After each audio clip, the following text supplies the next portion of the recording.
ನೆನೆವೆ, ದುಃಖ ಒಂದು ಕೋಟಿ ಬಂದಲ್ಲಿ ಬಸವಣ್ಣನ ನೆನೆವೆ, ಲಿಂಗಾರ್ಚನೆಯ ಮಾಡುವಲ್ಲಿ ಬಸವಣ್ಣನ ನೆನೆವೆ, ಜಂಗಮಾರ್ಚನೆಯ ಮಾಡುವಲ್ಲಿ ಬಸವಣ್ಣನ ನೆನೆವೆ. ಬಸವಣ್ಣನ ನೆನವಲ್ಲದೆ ನನಗೆ ಭಕ್ತಿ ಇಲ್ಲವೆಂದು ನಾನು ಬಸವಣ್ಣ ಬಸವಣ್ಣ ಎನ್ನುತ್ತಿದ್ದೇನೆಯ ಕಲಿದೇವರು ದೀಪ.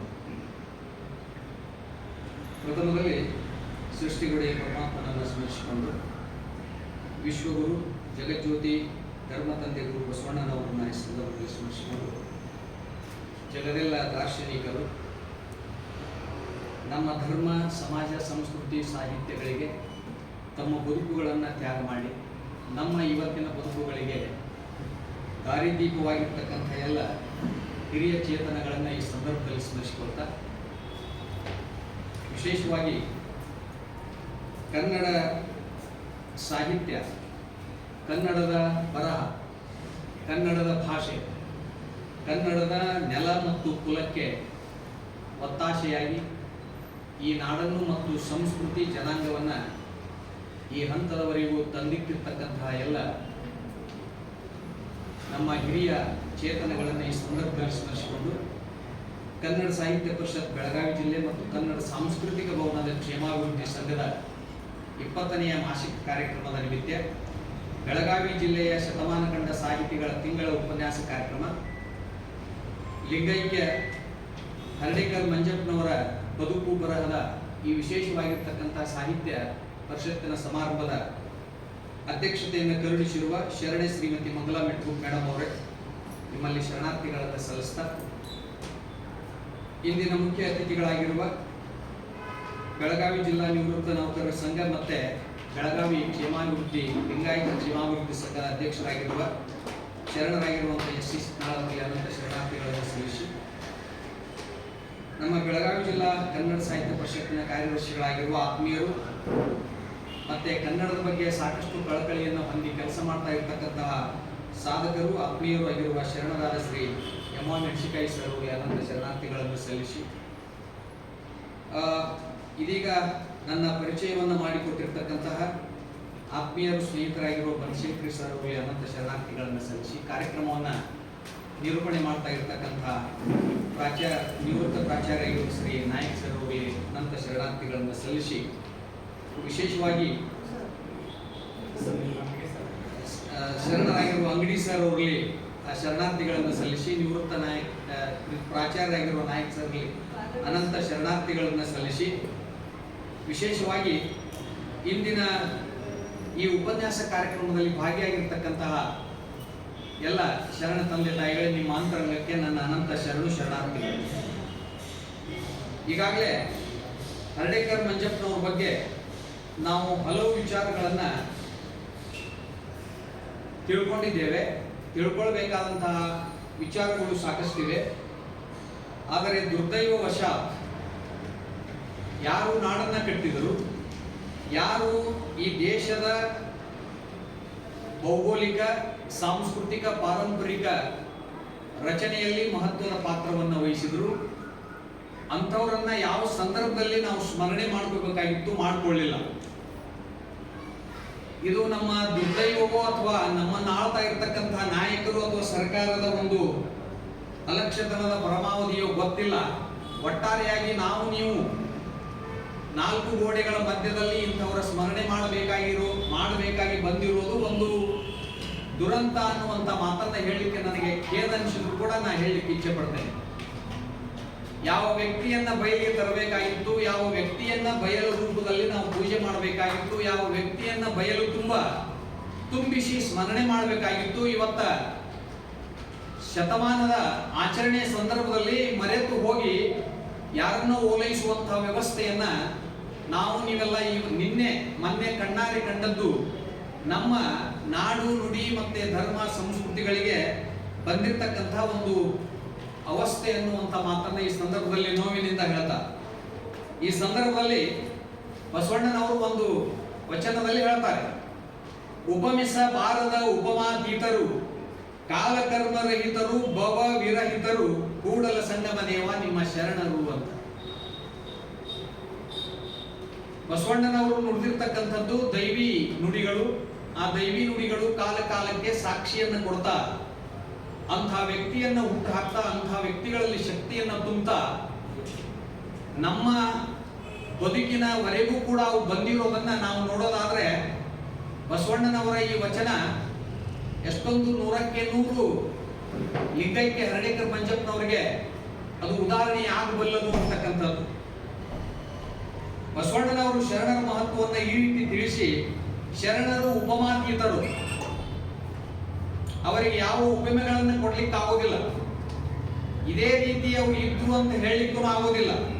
ಅವರು ಕಾಲಕರ್ಮರಹಿತರು, ಕಾಲದಲ್ಲಿ ಆಗ್ತಕ್ಕಂತಹ ಕರ್ಮಗಳು, ಪಾಪದ ಚಟುವಟಿಕೆಗಳನ್ನ ಬಿಟ್ಟು ಬದುಕ್ತಕ್ಕಂಥವ್ರು ಅಂತ. ಹಾಗೆ ಅವರು ಕಾಲವನ್ನ ಮೀರಿದವರು, ಕಾಲ ದೇಶವನ್ನ ಮೀರಿದವರು, ಜೊತೆಗೆ ಕರ್ಮಕ್ಕೆ ಅಂಟದವರು, ಯಾವುದನ್ನು ತನಗೋಸ್ಕರವಾಗಿ ಅಂಟಿಸಿಕೊಳ್ಳದೆ ಇರತಕ್ಕಂತಹ ಬದುಕನ್ನ ಬದುಕಿರ್ತಕ್ಕಂಥವ್ರು ನಮ್ಮ ಶರಣರು ಅಂತ ಬಸವಣ್ಣವ್ರು ಹೇಳುವಾಗ ಹರ್ಡೇಕರ್ ಮಂಜಪ್ಪನವರು ಎಷ್ಟೊಂದು ಯೋಗ್ಯರು ಅನ್ನುವಂತಹ ವಿಚಾರವನ್ನ ನಾವು ಇಲ್ಲಿ ಚಿಂತನೆ ಮಾಡಬೇಕು. ಯಾವ ಕಾಲದ ಮಹಿಮೆ ಅಥವಾ ಕಾಲದ ಚಕ್ರಕ್ಕೆ ಸಿಲುಕದೆ ಕರ್ಮ ಫಲವನ್ನ ಮೀರಿರ್ತಕ್ಕಂಥ ಪುಣ್ಯ ಪುರುಷರು ಹರ್ಡೇಕರ್ ಮಂಜಪ್ಪನವರು. ಇವುಗಳಿಂದ ಅವರು ತಮ್ಮೆಲ್ಲ ಬಂಧನವನ್ನ ಕಳೆದುಕೊಂಡು ಈ ನೆಲಕ್ಕೆ, ಈ ನಾಡಿಗೆ, ಈ ಸಂಸ್ಕೃತಿಗೆ, ಈ ಪರಂಪರೆಗೆ, ಈ ಭಾಷೆಗೆ, ಈ ಸಾಹಿತ್ಯಕ್ಕೆ, ಈ ನೆಲದ, ಈ ಪ್ರದೇಶದ ಜನಜೀವನಕ್ಕೆ ಅದ್ಭುತವಾದ ಸೇವೆಯನ್ನು ಸಲ್ಲಿಸಿರ್ತಕ್ಕಂಥ ಮಹಾನ್ ಚೇತನ ಮತ್ತು ಶರಣರು ಅಂತ ಹೇಳಿದ್ರೆ ತಪ್ಪಾಗಲಿಕ್ಕಿಲ್ಲ ಅನ್ನುವಂಥ ಮಾತನ್ನ ಹೇಳ್ತಾ, ಪ್ರಾಯಶಃ ಮಹಾನ್ ಶರಣ ಜೀವಿಗಳಾಗಿದ್ರು ಅಂತ ಅನೇಕರು ಹೇಳ್ತಾರೆ. ಪ್ರಾಯಶಃ ಅನ್ನುವುದಕ್ಕಿಂತ ರಾಷ್ಟ್ರ ಧರ್ಮ ದ್ರಷ್ಟಾರತೆಯನ್ನ ಹೊದ್ದುಕೊಂಡು ಸಂತರಾಗಿ, ಸಂತ ಕವಿಯಾಗಿ, ಶರಣ ಜೀವಿಯಾಗಿ ಸಮಗ್ರ ಒಳನೋಟವನ್ನ ಬೆಳೆಸಿಕೊಂಡು ಈ ನಾಡಿಗೆ ಏನನ್ನ ಕೊಡಬೇಕಾಗಿತ್ತು ಅದನ್ನು ಕೊಡುವ ಧಾವಂತದಲ್ಲಿ ತಮ್ಮ ಇಡೀ ಬದುಕನ್ನ ಗಂಧದ ಕೊರಡಿನಂತೆ ತೆಗೆದು ಹೋದವರು ಹರ್ಡೇಕರ್ ಮಂಜಪ್ಪನವರು. ಆ ಕಾರಣಕ್ಕಾಗಿ ಹರ್ಡೇಕರ್ ಮಂಜಪ್ಪನಂತಹ ಶರಣರಂತೆ ಶರಣರು ಅಂತೆಯೇ ಪ್ರಸಿದ್ಧರಾಗಿ ಆ ಕುರಿತೆ ಅವತ್ತು ಬಸವಣ್ಣನವರು ಹೇಳಿದ ಈ ವಚನ ಇವತ್ತಿಗೆ ಹರ್ಡೇಕರ್ ಮಂಜಪ್ಪನವರಂತ ಶರಣರನ್ನ ಕುರಿತು ಭವಿಷ್ಯದಲ್ಲಿ ಇಂಥ ಶರಣರು ಹುಟ್ಟುತ್ತಾರೆ ಅನ್ನೋದಕ್ಕೆ ಅದೊಂದು ಉದಾಹರಣೆ. 18, 19ನೇ ಶತಮಾನ ಮತ್ತು 20ನೇ ಶತಮಾನದ ಆರಂಭ ಕರ್ನಾಟಕದಲ್ಲಿ ಮಹಾನ್ ಶರಣ ಸಂಕುಲ ಆಗಿ ಹೋಯಿತು. ಬೇರೆ ಬೇರೆ ವ್ಯವಸ್ಥೆ, ಬೇರೆ ಬೇರೆ ಪಂಥೀಯ ವಿಚಾರಗಳನ್ನ ಹಿಡಿದುಕೊಂಡು ಕನ್ನಡ ಸಾಹಿತ್ಯವನ್ನು ಉದ್ಧರಿಸಿರ್ತಕ್ಕಂಥ ಮಹಾನ್ ಚೇತನಗಳು ಕನ್ನಡದಲ್ಲಿ ಆಗಿ ಹೋದವು. ಅವರು ಬರೆದಿರ್ತಕ್ಕಂತಹ ತತ್ವಪದಗಳಿರ್ಬೋದು, ದಾಸಪದಗಳಿರ್ಬೋದು, ಸಾಹಿತ್ಯ ಇರಬಹುದು, ಜಾನಪದ ಸಾಹಿತ್ಯ ಇರಬಹುದು, ಜಾನಪದ ಕವಿತೆಗಳಿರಬಹುದು, ಅಥವಾ ಅವರು ಸೃಷ್ಟಿಸಿದ ಮಹಾಕಾವ್ಯಗಳಿರಬಹುದು, ಒಂದೇ ಎರಡೇ ಭಾವಗೀತೆ ಇರಬಹುದು, ಪ್ರೇಮ ಗೀತೆಯ ಗುಚ್ಛ ಇರಬಹುದು, ಅಥವಾ ಚಿಂತನ ಮಂಥನವನ್ನು ತೆರೆದುಕೊಳ್ಳತಕ್ಕಂತಹ ವಿಮರ್ಶಾತ್ಮಕ ಟೀಕೆ ಟಿಪ್ಪಣಿಗಳನ್ನು ಹೊಂದಿರುವ ಲೇಖನಗಳಿರಬಹುದು, ಸಂಶೋಧನಾತ್ಮಕವಾಗಿರ್ತಕ್ಕಂತಹ ಸಂಶೋಧನಾ ಲೇಖನಗಳಿರಬಹುದು. ಇವೆಲ್ಲವುಗಳನ್ನು ರಚನೆ ಮಾಡಲಿಕ್ಕೆ 18, 19ನೇ ಶತಮಾನ ಮತ್ತು 20ನೇ ಶತಮಾನದ ಆರಂಭಕ್ಕೆ ಅನಂತ ಶರಣ ಜೀವಿಗಳು ಈ ನೆಲದಲ್ಲಿ ಆಗಿ ಹೋದ್ರು ಅನ್ನೋದಕ್ಕೆ ಉದಾಹರಣೆಗಳನ್ನು ಕೊಡ್ತಾ ಹೋದ್ರೆ ಅದೇ ಒಂದು ಉಪನ್ಯಾಸ ಆಗುತ್ತೆ. ಹಾಗಾಗಿ ಮಂಜಪ್ಪನವರನ್ನ ಕುರಿತೇ ನಾವು ಇವತ್ತು ಚಿಂತನೆ ಮಾಡೋಣ ಅಂತ. 1905 ತಮಗೆಲ್ಲ ಗೊತ್ತಿರುವಂತೆ ಭಾರತ ದೇಶವನ್ನ ಒಡೆಯತಕ್ಕಂಥ ನಿರ್ಣಯವಾಗಿತ್ತು. ಅವತ್ತು ಇನ್ನೂ ಇಂಗ್ಲಿಷ್ ಸರ್ಕಾರ ಇತ್ತು. ಲಾರ್ಡ್ ಕರ್ಜನ್ ಅನ್ನುವಂಥವ್ರು ವೈಸ್ರಾಯರಾಗಿದ್ದು ಭಾರತದಿಂದ ಬಂಗಾಳ ಪ್ರದೇಶವನ್ನ ಬೇರ್ಪಡಿಸಿದ್ರು. ಬಂಗಾಳ ಪ್ರದೇಶ ಅಂದ್ರೆ ಅದು ಇವತ್ತಿನ ಬಿಹಾರ, ಇವತ್ತಿನ ವೆಸ್ಟ್ ಬೆಂಗಾಲ್, ಇಂದಿನ ಬಾಂಗ್ಲಾದೇಶ, ಈ 3 ಪ್ರದೇಶಗಳನ್ನು ಒಳಗೊಂಡಂತ ಪ್ರದೇಶವಾಗಿತ್ತು. ಆ ಸಂದರ್ಭದಲ್ಲಿ ಈ ಬಂಗಾಳ ಪ್ರಾಂತ ವಿಭಜನೆ ಮಾಡಿದಾಗ ಇಡೀ ದೇಶದ ತುಂಬ ಜನ ವ್ಯಗ್ರರಾಗಿದ್ರು, ಅಲ್ಲೋಲ ಕಲ್ಲೋಲವಾಗಿತ್ತು. ಆದರೆ ಎಲ್ಲರೂ ಅಸಹಾಯಕರಾಗಿದ್ದರು. ಕರ್ಜನ್ನನ ಅಭಿಪ್ರಾಯವನ್ನು, ನಿರ್ಣಯವನ್ನು ವಿರೋಧಿಸಿ ದಾರಿಗೆ ಇಳಿದು ಅದನ್ನು ಸಂಪೂರ್ಣವಾಗಿ ನಾಶಪಡಿಸ್ತಕ್ಕಂಥ ಶಕ್ತಿ ಭಾರತೀಯರಿಗೆ ಇರಲಿಲ್ಲ. ನಾವೆಲ್ಲರೂ ಕೂಡ ಆಂಗ್ಲ ಸರ್ಕಾರದ ಕೈಗೊಂಬೆಯಾಗಿ ಅವರ ದಾಸ್ಯತ್ವದಲ್ಲಿ ಮುಳುಗುತ್ತಾ ಇದ್ದೀವಿ. ಮಾನ್ಯರೇ, ಈ ಒಂದು ಘಟನೆ ಭಾರತೀಯರ ವರ್ಗೀಕರಣಕ್ಕೆ ನಾಂದಿಯನ್ನ ಹಾಡು.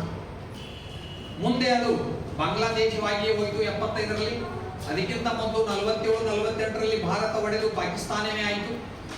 ಈ ರೀತಿಯಾಗಿ ದೇಶ ಒಡೆದು ಹೋಯಿತು. ದೇಶ ಒಡೆದು ಹೋಗುವುದ್ರ ಜೊತೆಗೆ ಇನ್ನು ಮತ್ತಷ್ಟು ದೇಶ ಒಡಿಬಾರದು ಅನ್ನುವಂಥ ಕಳಕಳಿಯೊಂದಿಗೆ ಅನೇಕರು ತಮ್ಮ ಪ್ರಾಣವನ್ನ ತ್ಯಾಗ ಮಾಡಿದ್ರು ಕೂಡ ಇವತ್ತಿನ ಅನೇಕ ದೈತ್ಯ ಶಕ್ತಿಗಳು ಮತ್ತೆ ಭಾರತವನ್ನ ಆ 47ರ ಪೂರ್ವದಲ್ಲಿದ್ದ ಪರಿಸ್ಥಿತಿಗೆ ತೆಗೆದುಕೊಂಡು ಹೋಗಬೇಕು ಅನ್ನುವಂಥ ಮನಸ್ಥಿತಿಯನ್ನ ಬೆಳೆಸ್ಕೊಂಡಿದ್ದಾವಲ್ಲ, ಅವುಗಳ ಬಗ್ಗೆ ನಾವು ಯಾವಾಗ ಎಚ್ಚೆತ್ತುಕೊಳ್ತೇವೆ ಗೊತ್ತಿಲ್ಲ. ನಾವು ಉಪನ್ಯಾಸ ಮಾಡ್ತೀನಿ, ನೀವು ಕೇಳ್ತೀರಿ, ಕೇಳಿ ಹೋಗುವವರೆಗೆ ಆ ಹುಳ ತಲೆಯಲ್ಲಿ ಕೊರಿತದೆ, ಪರಿಸ್ಥಿತಿ ಹಿಂಗೈತಲ್ಲ ಅಂತ ಅನಿಸ್ತದ, ಆಮೇಲೆ ಮನೆಗೆ ಹೋಗಿ ಮರ್ತು. ದೇಶದ ಪರಿಸ್ಥಿತಿ ಬಹಳ ಗಂಭೀರ ಅದ. ಯಾರೇ ನಮ್ಮನ್ನು ಆಳ್ತಾ ಇದ್ದಾರೆ, ಏನೋ ಒಂದು ಸಂಘಟನೆ ಆಗ್ತಾ ಇದೆ ಅಂತ ನಾವು ತಿಳ್ಕೊಂಡ್ರು ಕೂಡ ಎಂತಹ ಒಂದು ಪ್ರಭಾವ ವಲಯವನ್ನ ಅವರು ತಯಾರು ಮಾಡ್ತಾ ಇದ್ದಾರೆ ಅಂದ್ರೆ, ಭಾರತವನ್ನ ವಿದೇಶಗಳಿಗೂ ತೆಗೆದುಕೊಂಡು ಹೋಗಿ ಖಂಡವಾಗಿ ತುಂಡರಿಸಬೇಕು ಅನ್ನುವಂಥ ಪ್ರತಿಜ್ಞೆಯನ್ನೇ ಮಾಡಿದ ಪ್ರಭುತಿಗಳು ಭಾರತದಲ್ಲಿ ಇವತ್ತು ನಿಮ್ಮ ಎದುರಿಗಿದ್ದಾರೆ. ಅವ್ರಿಗಿನ್ನ ನಾವೇನು ಮಾಡಕ್ಕಾಗಿಲ್ಲ, ಮಾಡಕ್ ಆಗ್ತಾನೂ ಇಲ್ಲ, ಮಾಡಕ್ ಆಗೋದು ಇಲ್ಲ. ಅದು 47ಕ್ಕಿಂತ ಪೂರ್ವದಲ್ಲಿದ್ದ ಪರಿಸ್ಥಿತಿಗಿಂತಲೂ ಬಹಳ ಗಂಭೀರವಾಗಿದೆ ಅನ್ನೋದನ್ನ ನಾವು ಒಂದು ಹಂತದಲ್ಲಿ ತಲೆಯಲ್ಲಿ ಇಟ್ಕೊಂಡು ಆಲೋಚನೆ ಮಾಡೋಣಂತ. ಆದರೆ 1905ರ ಪರಿಸ್ಥಿತಿ ಭಾರತದಲ್ಲಿ ಇದ್ದ ಸಂದರ್ಭದಲ್ಲಿ ಕರ್ನಾಟಕದ ಜನತೆ ಮಾತ್ರ ಏನೊಂದು ತಿಳಿಯದೆ ಗೊಂದಲದಲ್ಲಿದ್ರು, ಮತ್ತೆ ಗಾಢಾಂಧಕಾರದಲ್ಲಿ ಮುಳುಗಿದ್ರು. ಯಾಕೆಂದ್ರೆ ಇಲ್ಲಿ ಯಾರೊಬ್ಬರ ಮೇಲೂ ಅದು ಪರಿಣಾಮ ಬೀರಲಿಲ್ಲ. ಯಾಕೆ ಬೀರಲಿಲ್ಲ ಅಂತಂದ್ರೆ, ನಾವೇ ವಿಚಿತ್ರ ಪರಿಸ್ಥಿತಿಯಲ್ಲಿದ್ವಿ. ಯಾರೋ ಮರಾಠ ಆಡಳಿತ ನಮ್ಮನ್ನ ಆಳ್ತಾ ಇತ್ತು, ಯಾರೋ ಬಿಟ್ಟು ಹೋದ ಟಿಪ್ಪು ಸುಲ್ತಾನ್ ಹೈದರಲಿಯ ವ್ಯವಸ್ಥೆ ನಮ್ಮನ್ನೆಲ್ಲ ಒಂದು ಮೂಲೆಯಲ್ಲಿ ಆಳ್ತಾ ಇತ್ತು. ಮೈಸೂರಿನ ಆಳರಸರು ನಮ್ಮಲ್ಲಿ ಎಲ್ಲ ಒಂದು ಭಾಗವನ್ನು ಆಳ್ತಾ ಇದ್ರು. ಈ ಕಡೆ ಉತ್ತರ ಕರ್ನಾಟಕದಲ್ಲಿ ಯಾವ್ಯಾವ ಸಣ್ಣ ಪುಟ್ಟ ಸಂಸ್ಥಾನಗಳು ನಮ್ಮನ್ನ ಆಳ್ತಾ ಇದ್ವು. ನಾವ್ಯಾರು ಕನ್ನಡಿಗರಾಗಿ ಕರ್ನಾಟಕದ ಪ್ರದೇಶ ಜನರಾಗಿ ಉಳಿದಿರಲಿಲ್ಲ. ಇಂಥ ಸಂದರ್ಭದಲ್ಲಿ ಲಾಲ್ ಕರ್ಜನ್ನನ ಬಂಗಾಳ ವಿಭಜನೆಯನ್ನ ಕರ್ನಾಟಕದಲ್ಲಿ ಮೊಟ್ಟ ಮೊದಲಿಗೆ ಉಗ್ರವಾಗಿ ಕನ್ನಡಿಗರ ಪರವಾಗಿ ಪ್ರತಿನಿಧಿಯಾಗಿ ಪ್ರತಿಭಟಿಸಿರ್ತಕ್ಕಂಥವರು ಇಬ್ಬರು ಸಹೋದರರು. ಅವರೇ ಇವತ್ತಿನ ಉಪನ್ಯಾಸಕ್ಕೆ ಮುಖ್ಯ ವಿಷಯವಾಗಿರುವ ಹರ್ಡೇಕರ್ ಮಂಜಪ್ಪನವರು ಮತ್ತೆ ಅವರ ಹಿರಿಯ ಸಹೋದರರಾಗಿರ್ತಕ್ಕಂಥ ಮಧುಲಿಂಗಪ್ಪ ಅನ್ನುವಂಥವ್ರು. ನೋಡ್ರಿ ಎಲ್ಲಿಂದೆಲ್ಲಿಗೆ ಸಂಬಂಧವಲ್ಲ. ಯಾವ ಶರಣ ವಿಚಾರಗಳನ್ನ ತಿಳಿದಿದ್ರಲ್ಲ, ಯಾರು ಶರಣ ವಿಚಾರಗಳು ರಾಷ್ಟ್ರವನ್ನ ರಕ್ಷಣೆ ಮಾಡುವ ಹಂತಕ್ಕೆ ಚಳುವಳಿಯನ್ನು ಆರಂಭಿಸಲಿಕ್ಕೆ ಅವರಿಗೆ ಪ್ರೋತ್ಸಾಹ ನೀಡಿತು ಅಂತ ತಿಳ್ಕೊಳ್ಳೋದಾದ್ರೆ, ಶರಣ ಸಾಹಿತ್ಯ ಇವತ್ತ ಯಾವ ಶಕ್ತಿಯನ್ನ ಹೊಂದಿದೆ ಅನ್ನುವಂಥದ್ದು ನಮ್ಮ ಗಮನಕ್ಕೆ ಬರಬೇಕು. ಅದೇ ವರ್ಷ ಅಂದ್ರೆ 1905ರಲ್ಲಿ ಹರ್ಡೇಕರ್ ಮಂಜಪ್ಪನವರು ಧನುರ್ಧಾರಿ ಅನ್ನುವಂಥ ಪತ್ರಿಕೆಯನ್ನು ಪ್ರಕಟಿಸುವ ಮೂಲಕವಾಗಿ ಕರ್ಜನ್ನರ ನಿರ್ಣಯವನ್ನ ಖಡಾಖಂಡಿತವಾಗಿ ಆ ಪತ್ರಿಕೆಯ ಮೂಲಕ ಇಡೀ ಕನ್ನಡ ನಾಡಿನ ಮನಸ್ಸು ಮತ್ತು ಮನೆಗಳಿಗೆ ತಲುಪಿಸಿದ ಕೀರ್ತಿಗೆ ಭಾಜನರಾದವರು ಹರ್ಡೇಕರ್ ಮಂಜಪ್ಪನವರು. ಸಣ್ಣ ಕೆಲಸ ಏನೂ ಅಲ್ಲ. ಬ್ರಿಟಿಷರ ವಿರೋಧವನ್ನು ಲೆಕ್ಕಿಸದೆ ಓದುಗರ ಸಂಖ್ಯೆ ಕಡಿಮೆ ಇದ್ದ ಸಂದರ್ಭದಲ್ಲಿ, ಕನ್ನಡಿಗರಾರೆಂದು ತಿಳಿಯದ ಹೊತ್ತಿನಲ್ಲಿ ಯಾರಿಗೆ ಮುಟ್ಟಿಸಬೇಕು ಎಂಬ ಗೊಂದಲದಲ್ಲಿದ್ದ ಸಂದರ್ಭದಲ್ಲಿ ಹರ್ಡೇಕರ್ ಮಂಜಪ್ಪನವರು ಮಾಡಿದ ಈ ಕೆಲಸ ಎಂಥದ್ದು ಅಂತ ಕೇಳಿದ್ರೆ, ಅದು ಕನ್ನಡಿಗರ ಒಂದು ಪುಣ್ಯ. ಆ ಪುಣ್ಯ ಅನ್ನುವಂಥದ್ದು ಅದು ಎಲ್ಲಿಂದ ಹುಟ್ಟಿ ಬಂತು ಅನ್ನೋದನ್ನ ನಾವು ಚಿಂತನೆ ಮಾಡೋಣ. ಹೀಗೆ ಹರ್ಡೇಕರ್ ಮಂಜಪ್ಪನಂತ ಮಹಾನ್ ಶರಣರು, ಮಹಾನ್ ಸಾಹಿತಿಗಳು, ನಮ್ಮ ಸಂಸ್ಕೃತಿ ರಾಷ್ಟ್ರದ ದ್ರಷ್ಟಾರರು, ನಮ್ಮ ನಾಡು ಕಂಡ ಶ್ರೇಷ್ಠ ವಿಭೂತಿ ಪುರುಷರಾಗಿತ್ತು. ನಮ್ಮ ಸಮಾಜ ಸಂಸ್ಕೃತಿ ಸಾಹಿತ್ಯಕ್ಕೆ ಅವರು ಸಲ್ಲಿಸಿದ ಸೇವೆ ಅವಿಸ್ಮರಣೀಯವಾಗಿರುವಂಥದ್ದು. ಹಾಗೆ ಕನ್ನಡದ ಪ್ರಥಮ ಸಾಮ್ರಾಜ್ಯವನ್ನ ಸ್ಥಾಪನೆಯಾಗಿ ಇಟ್ಟುಕೊಂಡಂತಹ ಆ ಪ್ರದೇಶದ ಒಡಲು ಅದು ಬನವಾಸಿ. ಅದಕ್ಕೆ ಪ್ರಾಚೀನ ಹೆಸರು ವನವಾಸ ಅಂತ. ಅಲ್ಲಿ ಪಂಪ ಹೇಳ್ತಾರೆ, ಆರಂಕುಶ ಬಿಟ್ಟಳಂ ನೆನವುದೆನ್ನ ಮನಂ ಬನವಾಸಿ ದೇಶಮಂ ಅಂತ. ಮೇನ್ದುಂಬೆಯಾಗಿ ಮೇನ್ಕೋಗಿಲೆಯಾಗಿ ಮತ್ತೆ ಮತ್ತೆ ಹುಟ್ಟಿ ಹಾಡುತ್ತೇನೆ ಅಂತ ಹೇಳುವ ಆ ಧ್ವನಿಯ ಪ್ರದೇಶದ ಪರಿಸರದಲ್ಲಿ ಜನ್ಮ ತಳೆಯಿತು ಈ ಒಂದು ಏನು ಅಂತ ಹೇಳಿದ್ರೆ, ಕರ್ನಾಟಕ ಗಾಂಧಿ ಎಂಬ ಕೀರ್ತಿ ಪತಾಕೆಯನ್ನು ಹಾರಿಸಿದ ಹರ್ಡೇಕರ್ ಮಂಜಪ್ಪನವರು. ಇಂಥ ಈ ಉತ್ತರ ಕನ್ನಡ ಅಥವಾ ಕಾರವಾರ ಜಿಲ್ಲೆ ಅಂತ ನಾವೇನು ಕರಿತೀವಿ, ಅಲ್ಲಿ ಬನವಾಸಿ ಅನ್ನುವಂತಹ 36,000 ಬನವಾಸಿ 36,000 ಆ ಒಂದು ಪ್ರದೇಶದಲ್ಲಿ ಅದು ಕದಂಬರ ರಾಜಧಾನಿಯಾಗಿದ್ದಂತಹ ಸ್ಥಳ. 1886 ಈ ಫೆಬ್ರವರಿ 18ರಂದು ಅವರು ಜನಿಸ್ತಾರೆ. ಅವರು ಬದುಕಿದ್ದು ಕೇವಲ 61 ವರ್ಷ. 61 ವರ್ಷ ಅವರಿಗೇನು ಕಡಿಮೆ ಇರಲಿಲ್ಲ. ಆದ್ರೆ ನಾವು 90 ವರ್ಷ ಆದ್ರೂ ಕೂಡ ಒಂದು ಸಣ್ಣ ಕೆಲಸ ಮಾಡೋದಕ್ಕೂ ಕೂಡ ನಮ್ಮಿಂದ ಆಗೋದಿಲ್ಲ. ಆದ್ರೆ ಅವರಿಗೆ 60 ವರ್ಷ ಬಹಳ. ಮಂಜಪ್ಪನವರ ವೈಯಕ್ತಿಕ ವಿಷಯದಲ್ಲಿ ಕೆಲವು ತಥಾಕಥಿತ ವಿದ್ವಾಂಸರು ತಪ್ಪು ಅಭಿಪ್ರಾಯಗಳನ್ನ ಇಲ್ಲಿವರೆಗೂ ಮಂಡನೆ ಮಾಡ್ಕೊಂಡು ಬಂದರು. ಏನ್ ಮಂಡನೆ ಮಾಡ್ಕೊಂಡು ಬಂದ್ರು ಅಂತ ಕೇಳಿದ್ರೆ, ಅವು ಸತ್ಯಕ್ಕೆ ದೂರವಾದವುಗಳು ಅಂತ ಎಲ್ಲೋ ಒಂದು ಅಭಿಪ್ರಾಯ ಇದ್ರು, ಯಾರು ಗಟ್ಟಿಯಾಗಿ ಹೇಳಿಕ್ಕೆ ತಯಾರಿರಲಿಲ್ಲ. ಆದ್ರೆ ಹರ್ಡೇಕರ್ ಅನ್ನುವಂಥದ್ದು ಅವರ ತಾಯಿಯ ಮನೆಯ ಹೆಸರು, ತಂದೆಯ ಮನೆಯ ಹೆಸರಲ್ಲ. ಹರ್ಡೇಕರ್ ಮಂಜಪ್ಪನವರ ತಾಯಿ ಹೆಸರು ಗೊತ್ತಿತ್ತು, ತಾಯಿಯ ಯಾರು ಅಂತ ಗೊತ್ತಿತ್ತು, ಆದ್ರೆ ತಂದೆ ಯಾರು ಅಂತ ಗೊತ್ತಿರಲಿಲ್ಲ, ಅವನ್ನ ಬೆಳಕಿಗೆ ತಂದಿರಲಿಲ್ಲ. ಹರ್ಡೇಕರ್ ಮಂಜಪ್ಪನವರು ತಂದೆ ಇಲ್ಲದ ಕಂದ ಅನ್ನೋದನ್ನ ಮಾತ್ರ ಎಲ್ಲರೂ ಅಭ್ಯಾಸ ಮಾಡಿದ್ರು, ತಿಳ್ಕೊಂಡ್ರು, ಹೇಳುವಂತ ಧೈರ್ಯವನ್ನು ಯಾರು ಮಾಡಲಿಲ್ಲ. ಆ ವಿಷಯ ಇಲ್ಲಿವರೆಗೂ ಕಗ್ಗಂಟಾಗಿನೇ ಉಳಿದಿತ್ತು. ಆದ್ರೆ ಇಂದು ಆ ಕಗ್ಗಂಟನ್ನ ಬಿಚ್ಚಿದ್ದಾರೆ. ಅವರು ಯಾರ ಮಗ, ಅವರ ತಂದೆ ಯಾರು ಅನ್ನೋದನ್ನ ಬಯಲಿಗೆ ತಂದಿದ್ದಾರೆ. ಜೊತೆಗೆ ಅದಕ್ಕೆ ಉತ್ತರವೂ ಕೂಡ ಸಿಕ್ಕಿದೆ. ಇದು ಲಿಂಗಾಯತರಿಗೆ ಅಷ್ಟೇ ಅಲ್ಲ, ಕನ್ನಡ ಭಾಷೆಯ ಪ್ರತಿಯೊಬ್ಬ ಭಾಷಿಕನಿಗೆ ಅಭಿಮಾನ ತರುವಂತ ಒಂದು ಸಂಗತಿ. ಯಾಕಂದ್ರೆ ಇಲ್ಲಿವರೆಗೂ ಮಂಜಪ್ಪನವರನ್ನ ದಾಸಿಯ ಪುತ್ರ, ದಾಸಿ ಪುತ್ರ, ಅವನಿಗೆ ತಂದೆ ಇಲ್ಲ, ಹೀಗೆ ಬೇರೆ ಏನೇನೋ ನಾವು ಆಲೋಚನೆ ಮಾಡ್ಕೊಂಡು ಬಂದಿದ್ವಿ. ಇವತ್ತು ಅವ್ರ ತಂದೆ ಸಿಕ್ಕಿದ್ದಾರೆ. ಕಳೆದು ಹೋಗಿದ್ರು, ಕನ್ನಡದ ಮನಸ್ಸಿನ ಮನಪಟಲದಿಂದ ಅವರೆಲ್ಲೋ ಮರೆಯಾಗಿದ್ರು. ಇವತ್ತು ಅವ್ರನ್ನ ಹುಡುಕಿ ತಂದಿದ್ದಾರೆ.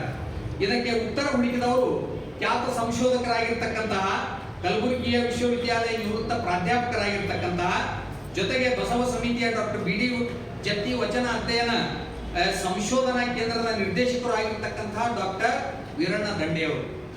ಡಾಕ್ಟರ್ ವೀರಣ್ಣ ದಂಡೆಯವರು ಆಗಸ್ಟ್ ತಿಂಗಳ 2024ರ ಬಸವ ಪಥ ಪತ್ರಿಕೆಯೊಳಗೆ ಆ ಸತ್ಯವನ್ನ ಖುಲಾಸೆ ಮಾಡಿದ್ದಾರೆ, ಆ ಸತ್ಯವನ್ನ ಹೊರಗೆ ಹಾಕಿದ್ದಾರೆ. ಅವ್ರ ತಂದೆ ಯಾರು ಅಂತ ಹೇಳಿದ್ದಾರೆ. ಇಲ್ಲಿವರೆಗೆ ಮಂಜಪ್ಪನವರನ್ನ ತಂದೆ ಇಲ್ಲದ ಕಂದ ಅಂತ ಹೇಳಿ ಅವರನ್ನ ಕೆಲವಷ್ಟು ಜನ ದೂರ ಇರಿಸತಕ್ಕಂತ ಪ್ರಯತ್ನವನ್ನು ಮಾಡಿದ್ರು. ಆದ್ರೆ ಮಂಜಪ್ಪನವರ ವ್ಯಕ್ತಿತ್ವ, ಅವರು ಬೀರಿದ ಪ್ರಭಾವ, ಸತ್ಯವನ್ನ ಹುಡುಕಿಸಿಯೇ ಅದು ಏನು ಶತಸಿದ್ಧವಾಯಿತು. ಹಾಗಾಗಿ ಡಾಕ್ಟರ್ ವೀರಣ್ಣ ದಂಡೆಯವರು ಇದಕ್ಕೆ ಉತ್ತರ ಅನ್ನುವಂತೆ 2024ರ ಆಗಸ್ಟ್ ತಿಂಗಳಲ್ಲಿ ಪ್ರಕಟವಾಗಿರತಕ್ಕಂಥ ಬಸವ ಪಥದಲ್ಲಿ ಏನು ಬರೆದಿದ್ದಾರೆ, ಒಂದು ಲೇಖನ ಬರೆದಿದ್ದಾರೆ. ತುಂಬ ಕುಟುಂಬದ ಹರ್ಡೇಕರ್ ಮಂಜಪ್ಪನವರು ಅಂತ. ತುಂಬ ಕುಟುಂಬದ ಹರ್ಡೇಕರ್ ಮಂಜಪ್ಪನವರು ಅನ್ನುವಂತ ಒಂದು ಲೇಖನದ ಮೂಲಕ ಅವರು ಈ ಸತ್ಯದ ಅನಾವರಣವನ್ನು ಮಾಡಿಕೊಟ್ಟಿದ್ದಾರೆ. ಅವರಿಗೆ ಕನ್ನಡಿಗರ ಪರವಾಗಿ, ಎಲ್ಲ ಲಿಂಗಾಯತ ವಿರಕ್ತ ಮಠಗಳ ಪರವಾಗಿ, ಮತ್ತೆ ಸಂತರು, ಮತ್ತೆ ಸಾಹಿತಿಗಳು, ಎಲ್ಲ ಅಭಿಮಾನಿಗಳ ಪರವಾಗಿ ನಾವು ಅನಂತ ಕೋಟಿ ಧನ್ಯವಾದಗಳನ್ನು ಅರ್ಪಿಸಬೇಕು. ಅವರ ಒಂದು ಪ್ರಯತ್ನ ವೀರಣ್ಣ ದಂಡೆಯವರು ಮಾಡದೆ ಹೋಗಿದ್ರೆ ಮುಂದೆ ಇನ್ನೂ ಎಷ್ಟೊಂದು ವರ್ಷಗಳ ಕಾಲ ನಾವು ಆ ಹರ್ಡೇಕರ್ ಮಂಜಪ್ಪನವರನ್ನ ಅದೇ ರೀತಿ ನಾವು ನೋಡ್ತಾ ಇದ್ವು ಗೊತ್ತಿಲ್ಲ. ಮಂಜಪ್ಪನವರ ತಂದೆ ಬ್ರಾಹ್ಮಣ ಕುಟುಂಬದ ಸಖಾರಾಮ್ ಅನ್ನುವಂಥವ್ರು,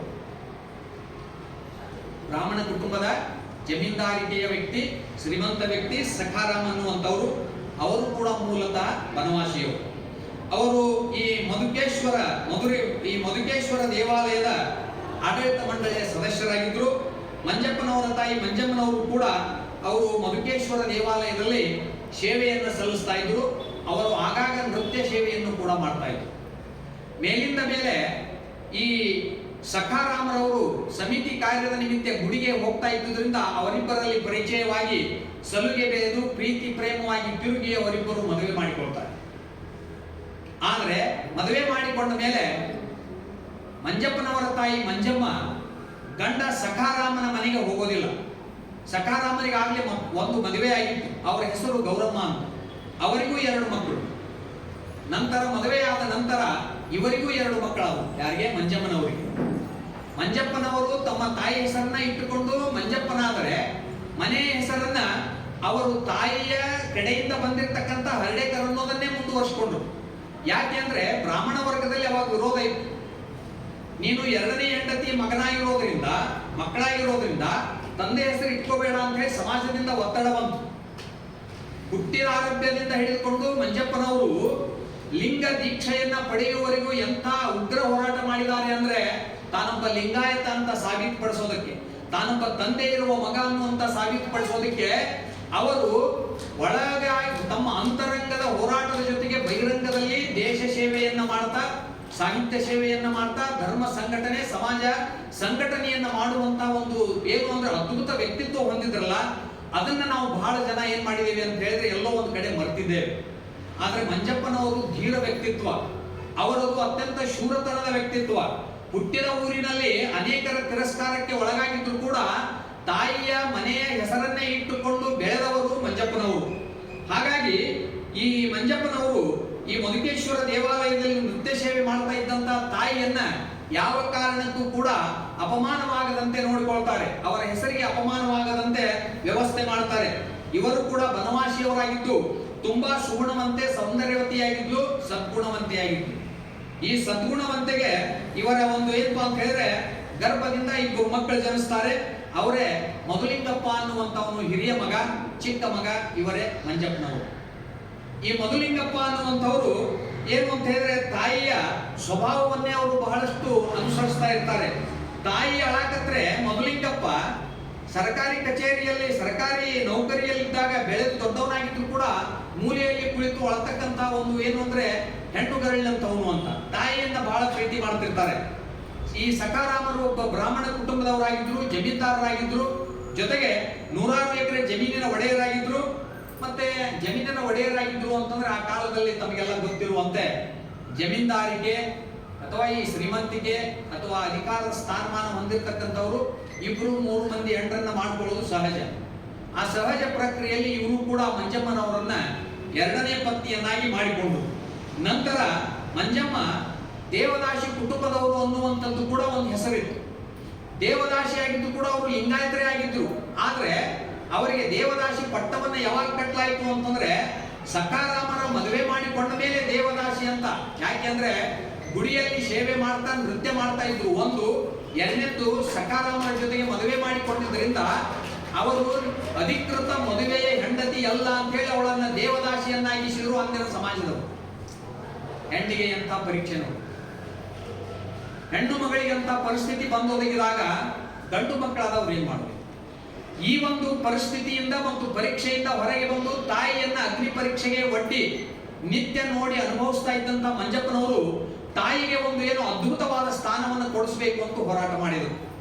ಈ ರೀತಿಯಾಗಿ ಅವರು ದೇವದಾಸಿ ಅಥವಾ ದಾಸಿ ಕೆಲಸ ಮಾಡ್ತಾ ಇದ್ದಾಳೆ ಅಂತಂದ್ರೆ ಅವಳೇನು ಸೂಳೆ ಏನು ವೃತ್ತಿಯನ್ನ ಮಾಡ್ತಾ ಇರಲಿಲ್ಲ ಅಥವಾ ಒಂದು ವೇಶ್ಯೆಯ ವೃತ್ತಿಯನ್ನ ಮಾಡ್ತಾ ಇರಲಿಲ್ಲ. ಅವಳು ಪಕ್ಕಾ ಪತಿವೃತ್ತಿಯಾಗಿ ಸಕಾರಾಮರ 2ನೇ ಹೆಂಡತಿಯಾಗಿ ಅಧಿಕೃತವಾಗಿ ಅವರು ಸಕಾರಾಮನ ಮನೆಗೆ ಗಂಡನ ಮನೆಯೆಂದು ಹೋಗದೆ ಕಂಡೀಷನ್ ಮೇಲೆ ಮದುವೆ ಆಗಿದ್ದರಂತೆ. ನಾನು ನನ್ನ ಅಮ್ಮನ ಮನೆಯಲ್ಲಿ ಇರುತ್ತೇನೆ, ನಿಮ್ಮ ಮನೆಗೆ ಬರೋದಿಲ್ಲ. ಯಾಕಂದ್ರೆ ಬ್ರಾಹ್ಮಣ ವ್ಯವಸ್ಥೆ ಅವತ್ತು ಹಾಗಿತ್ತು, ನಂತರದ ವರ್ಗದ ವ್ಯವಸ್ಥೆ ಹೀಗಿತ್ತು ಅನ್ನೋ ಕಾರಣಕ್ಕಾಗಿ ನಾನು ಅಲ್ಲಿ ಬರೋದಿಲ್ಲ. ಆ ಬ್ರಾಹ್ಮಣ ವ್ಯವಸ್ಥೆಗೆ ಅಂಜಿಕೊಂಡು ಇದ್ದಿದ್ದರಿಂದ ಅವರು ದೇವದಾಸಿಯಾದರು ಅನ್ನುವಂಥದ್ದು ಕೂಡ ನಾವಿಲ್ಲಿ ನೋಡ್ತೇವೆ. ಹೇಗೆ ಅಂದ್ರೆ ಇವತ್ತ ಕ್ರೈಸ್ತ ಧರ್ಮದಲ್ಲೂ ಕೂಡ ಅದು ನನ್ನನ್ನುವಂಥ ಪದ್ಧತಿ ಇದೆ. ಸನ್ಯಾಸಿನಿಯರು ಅವರು ಕೂಡ ಚರ್ಚಿನಲ್ಲಿ ಸೇವೆ ಮಾಡ್ತಾರೆ, ಪಾದ್ರಿಯರ ಸೇವೆ ಮಾಡ್ತಾರೆ, ಅವ್ರಿಗೊಂದು ಗೌರವ ಮತ್ತು ಪಾವಿತ್ರ್ಯತೆ ಇದೆ. ಆದ್ರೆ ನಮ್ಮಲ್ಲಿ ದೇವದಾಸಿ ವ್ಯವಸ್ಥೆಗೆ ಬಹಳ ಕೆಟ್ಟ ಹೆಸರಿದೆ. ದೇವರ ಸೇವೆಯನ್ನ ಮಾಡ್ತೀವಿ ಅಂತ ಹೇಳಿದ್ರೆ ಅವರಿಗೆ ಬೇರೆ ಹೆಸರನ್ನ ಕೊಟ್ಟು ನಮ್ಮ ಸಮಾಜ ಕೆಲವಷ್ಟು ಪಟ್ಟಭದ್ರ ಹಿತಾಸಕ್ತಿಗಳು ಅವರನ್ನು ದುರುಪಯೋಗ ಪಡಿಸಿಕೊಂಡು ಆ ದೇವದಾಸಿ ವ್ಯವಸ್ಥೆಯನ್ನೇ ಕುಲಿಗೇಡಿಸಿ ಬಿಟ್ಟಂತಹ ವ್ಯವಸ್ಥೆಯನ್ನ ಭಾರತದಲ್ಲಿ ನಾವು ತಲೆತಲಾಂತರದಿಂದ ನೋಡ್ಕೊಂಡು ಬಂದಿದ್ದೇವೆ. ಇದು ಜಮೀನ್ದಾರಿಕೆಯ ಕೈಯಲ್ಲಿ ಸಿಕ್ಕಿರ್ತಕ್ಕಂಥ ಒಂದು ಅಸ್ತ್ರ. ಇದು ಅವರು ತಮ್ಮ ಸ್ವಾರ್ಥವನ್ನ ತೀರಿಸಿಕೊಳ್ಳಲಿಕ್ಕೆ ಬೇಕಾದಂತ ಒಂದು ಅಸ್ತ್ರ ದೇವದಾಸಿ ವ್ಯವಸ್ಥೆ ಮತ್ತು ಪದ್ಧತಿಯಾಗಿತ್ತು. ಇದೇ ನಮ್ಮ ಯಲ್ಲಮ್ಮನ ಗುಡ್ಡದಲ್ಲಿ ದೇವದಾಸಿ ಪದ್ಧತಿಯನ್ನ ಹೋಗಲಾಡಿಸೋದಕ್ಕೆ ನಮ್ಮ ಅಥಣಿಯ BL ಪಾಟೀಲ್ ಎಂತ ಅವರ ವಿಮೋಚನಾ ಚಳುವಳಿಯನ್ನ ಆಂದೋಲನವನ್ನ ಮಾಡಿದ್ರು ಅಂತಕ್ಕಂಥದ್ದು ಎಲ್ಲ ಹಿರಿಯ ಮಹಿಳೆಯರಿಗೆ ತಿಳಿದಿರ್ತಕ್ಕಂಥ ವಿಚಾರ. ಹಾಗಾಗಿ ಸಕಾರಾಮರ ಮೊದಲೇ ಹೆಂಡತಿ ಗೌರಮ್ಮಳಿಗೂ 2 ಮಕ್ಕಳು, ಇವ್ರಿಗೂ 2 ಮಕ್ಕಳು. ಆದ್ರೆ ಮಂಜಮ್ಮ ಅತ್ಯಂತ ಗೌರವದಿಂದ ಮದುವೆ ಆದ್ಮೇಲೆ ಅವರು ಗುಡಿಗೆ ಹೋಗ್ತಾ ಇರಲಿಲ್ಲ. ಕೇವಲ ಮಧುಕೇಶ್ವರನ ಪೂಜೆಗೊಮ್ಮೆ ಮಾತ್ರ ಹೋಗ್ತಾ ಇದ್ರು, ಯಾವುದೇ ಕಾರ್ಯಕ್ರಮಕ್ಕೆ ಹೋಗ್ತಾ ಇರಲಿಲ್ಲ. ಗಂಡ ಇದ್ದಲ್ಲಿ ಅವರು ಎಲ್ಲಿ ಸುಳಿತಾ ಇರಲಿಲ್ಲ. ಗಂಡನೇ ಮನೆಗೆ ಬರ್ಬೇಕು ಹೊರತು ಮನೆಯಿಂದ ಹೊರಗೆ ಬಂದ್ರೆ ಅವರು ಪೂರ್ತಿ ಮುಖ ಮುಚ್ಚಿಕೊಂಡು ಹೊರಗೆ ಬರ್ತಿದ್ರು ಅಂತ. ಇಂಥ ತಾಯಿಯನ್ನ ನಾವು ದೇವದಾಸಿಯನ್ನಾಗಿ ಬೇರೆ ಬೇರೆ ಶಬ್ದಗಳಿಂದ ಅಪಮಾನಿಸುತ್ತೀವಿ ಇಲ್ಲಿವರೆಗೂ.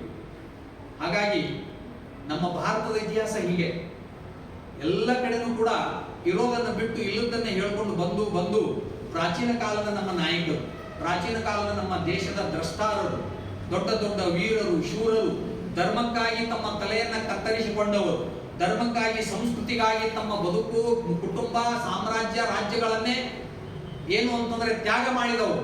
ಇವತ್ತೊಂದು ಸಿನಿಮಾ ಬರಕತ್ತೆ ನೋಡ್ರಿ, ಛಾವಾ ಅಂತ ಹೇಳಿ, ಶಿವಾಜಿಯ ಪುತ್ರನ ಅದ್ಭುತವಾದ ಸಿನಿಮಾ. ಅದನ್ನು ನಾವು ಇತಿಹಾಸದಲ್ಲಿ ನೋಡಿದ್ವಿ. ಈಗ ಅದನ್ನು ನಾವು ದೃಶ್ಯ ರೂಪದಲ್ಲಿ ಕಾಣ್ತಕ್ಕಂಥದ್ದಕ್ಕೆ ನಾವು ಕೂಡ ಕುತೂಹಲ ಭರಿತರಾಗಿದ್ದೇವೆ. ಸಂಭಾಜಿ 100 ಯುದ್ಧಗಳನ್ನ ಸೋಲಿಲ್ಲದೆ ಕಂಡ ಅದ್ಭುತ ವ್ಯಕ್ತಿ. ಸಂಭಾಜಿಯ ಖಡ್ಗ ವಿಚಿತ್ರ ಅಂತಂದ್ರೆ ಅವರು ಸಾಧಾರಣ ಸುಮಾರು 7 ಫೂಟ್ವರೆಗೂ ಹೈಟ್ ಇದ್ರು. ಅವರು ಭಯಂಕರ ಎತ್ತರದಾಳು.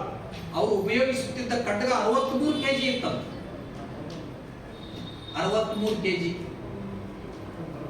ಅಂತ ಸಂಭಾಜಿ ಔರಂಗಜೇಬನ ಕೈಯಲ್ಲಿ ಇಡೀ ದೇಹದ ಮೇಲಿನ ಚರ್ಮವನ್ನು ಸುಲಿಸಿಕೊಂಡು, ಕಣ್ಣಲ್ಲಿ ಕಾದ ಸರಳನ್ನು ಚುಚ್ಚಿಸಿಕೊಂಡು, ಆದರೂ ಧರ್ಮ ಪಲ್ಲಟವಾಗದೆ ನಾಲಿಗೆಯನ್ನು ಕಿತ್ತರೂ ಕೂಡ ಧರ್ಮವನ್ನ ಬಿಡೇನು ಅಂತ ಹೇಳಿ ಔರಂಗಜೇಬ ಕೇಳ್ತಾನೆ, ನನ್ನ ಮಗಳನ್ನ ಈ ಧರ್ಮಕ್ಕೆ ಬಂದು ಬಿಡು, ನಿನಗೆ ಏನ್ ಬೇಕೆಲ್ಲ ಕೊಡ್ತೇನೆ ಅಂತ.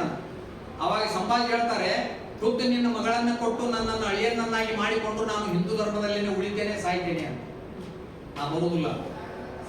ಇಂಥವ್ರ ಇತಿಹಾಸನ ನಾವು ಮಕ್ಕಳಿಗೆ ಹೇಳ ಹೊಳ್ಳಿ ಮತ್ತ ಅದೇ ಬಲ್ಬನ್, ಅದೇ ಅಲ್ತಮ್ ಶಹ, ಅದೇ ಅಕ್ಬರ್, ಅದೇ ಔರಂಗಜೇಬ್, ಅದೇ ಶಹಾಜಹಾನ್, ಅದೇ ಮತ್ತೆ ಏನು ಅಂತಂದ್ರೆ ಅವರನ್ನೇ ಹೇಳ್ತಾ ಹೇಳ್ತಾ ನಮ್ಮ ಇತಿಹಾಸವನ್ನ ಮರೆಸಿಬಿಟ್ಟೇವೆ.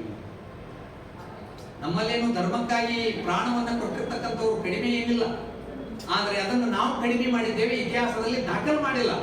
ಯಾಕೆ ಮಾಡಿಲ್ಲ ಅಂದ್ರೆ 47 ನಂತರ ಬಂದಂತ ಸರ್ಕಾರ ಲೆಫ್ಟಿಸ್ಟ್ ಒಂದಿಗೆ ಸೇರಿಕೊಂಡು ಅದು ನಮ್ಮ ಭಾರತೀಯ ಇತಿಹಾಸ ಚರಿತ್ರೆಯನ್ನ ಒಂದು ಮಕ್ಕಳಿಗೆ ಎಳೆದು ಕೊಟ್ಟು ಬೇರೆ ಇತಿಹಾಸವನ್ನೇ ನಮಗೆ ಕೊಟ್ಟು ಅನ್ನೋದು ದುರಂತ.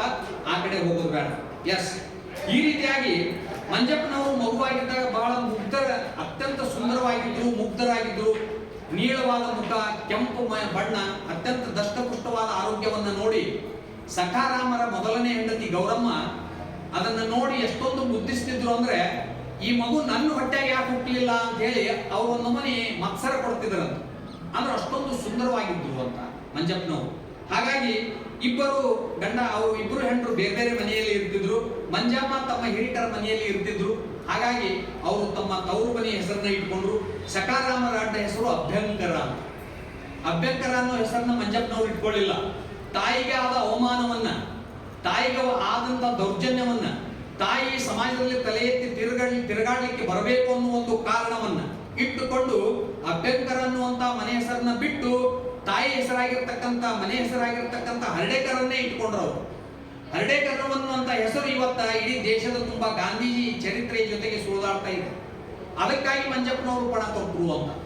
ನಂತರದಲ್ಲಿ ಡಾಕ್ಟರ್ ವೀರಣ್ಣ ದಂಡೆ ಅವರಿಗೆ ಹೇಗೆ ಆಯಿತು ಅಂತಂದ್ರೆ, ಈ ಮಂಜಪ್ಪನವರ ತಂದೆ ಸಖಾರಾಮ ಅನ್ನುವಂತ ಒಂದು ಸುಳುವು ನೀಡಿದವರು ಯಾರು ಅಂತಂದ್ರೆ ಖ್ಯಾತ ಸಂಶೋಧಕರಾಗಿರ್ತಕ್ಕಂಥ ಡಾಕ್ಟರ್ ಎಚ್ ಚಂದ್ರಶೇಖರ್ ಅವರು.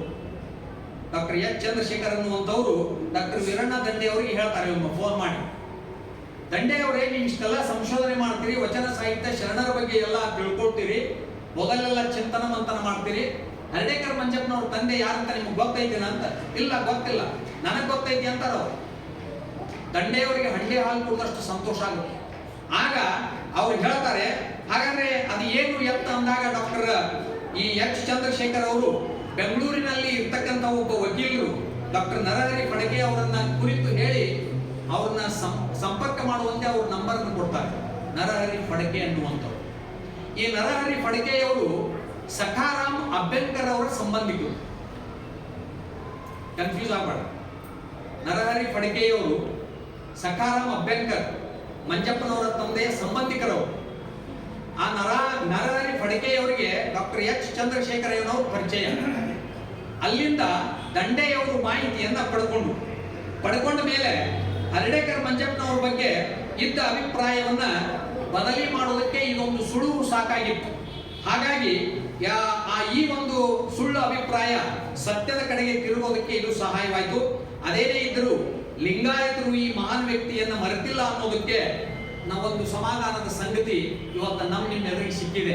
ಯಾಕಂದ್ರೆ ಹರ್ಡೇಕರ್ ಮಂಜಪ್ಪನವರು ಸಾಹಿತ್ಯಕ್ಕೆ, ಸಮಾಜಕ್ಕೆ ಸಲ್ಲಿಸಿದ ಸೇವೆ ಅದ್ಭುತವಾಗಿರುವಂತದ್ದು.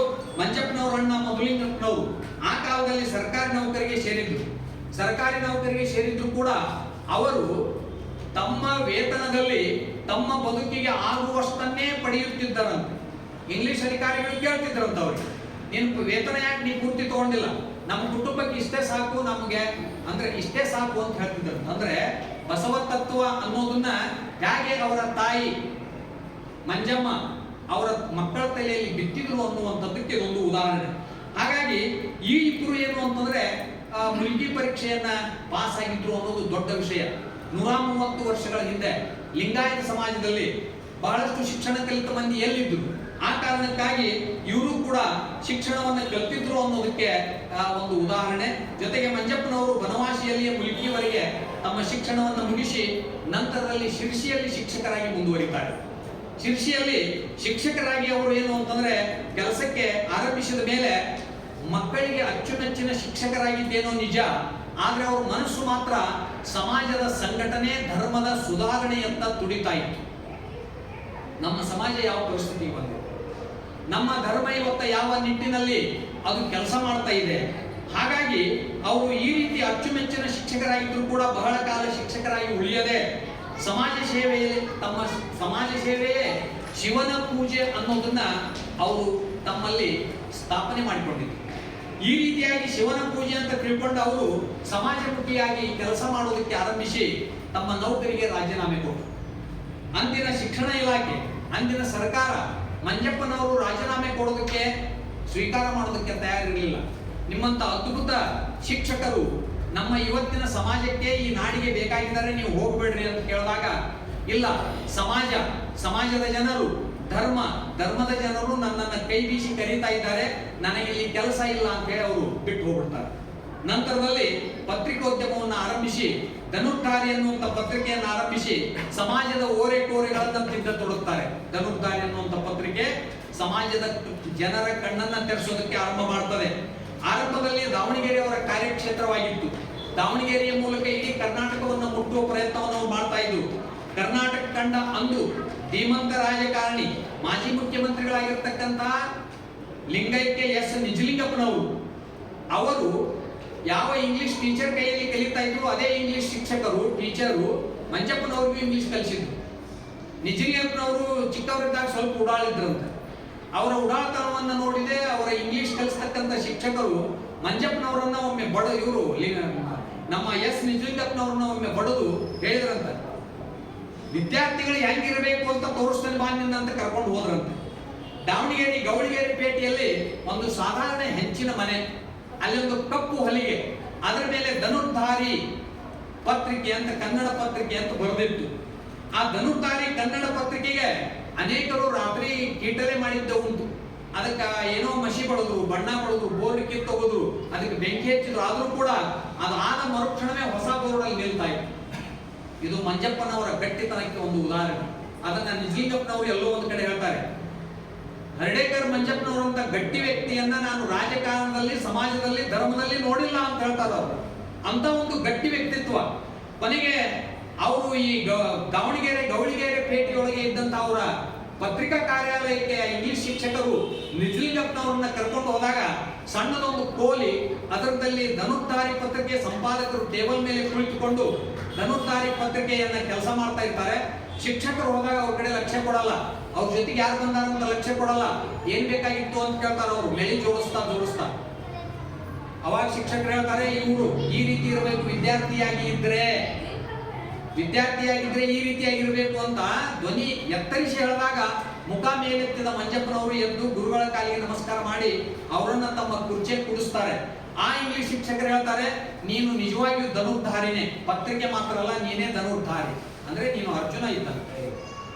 ಈ ಧರ್ಮ ಕ್ಷೇತ್ರದಲ್ಲಿ ಮಾಡ್ತಾ ಇರತಕ್ಕಂಥ ಯುದ್ಧದಲ್ಲಿ ನೀನು ಗೆಲ್ತೀಯ ಅಂತ ಹೇಳಿ ಆಶೀರ್ವಾದ ಮಾಡಿದರಂತೆ.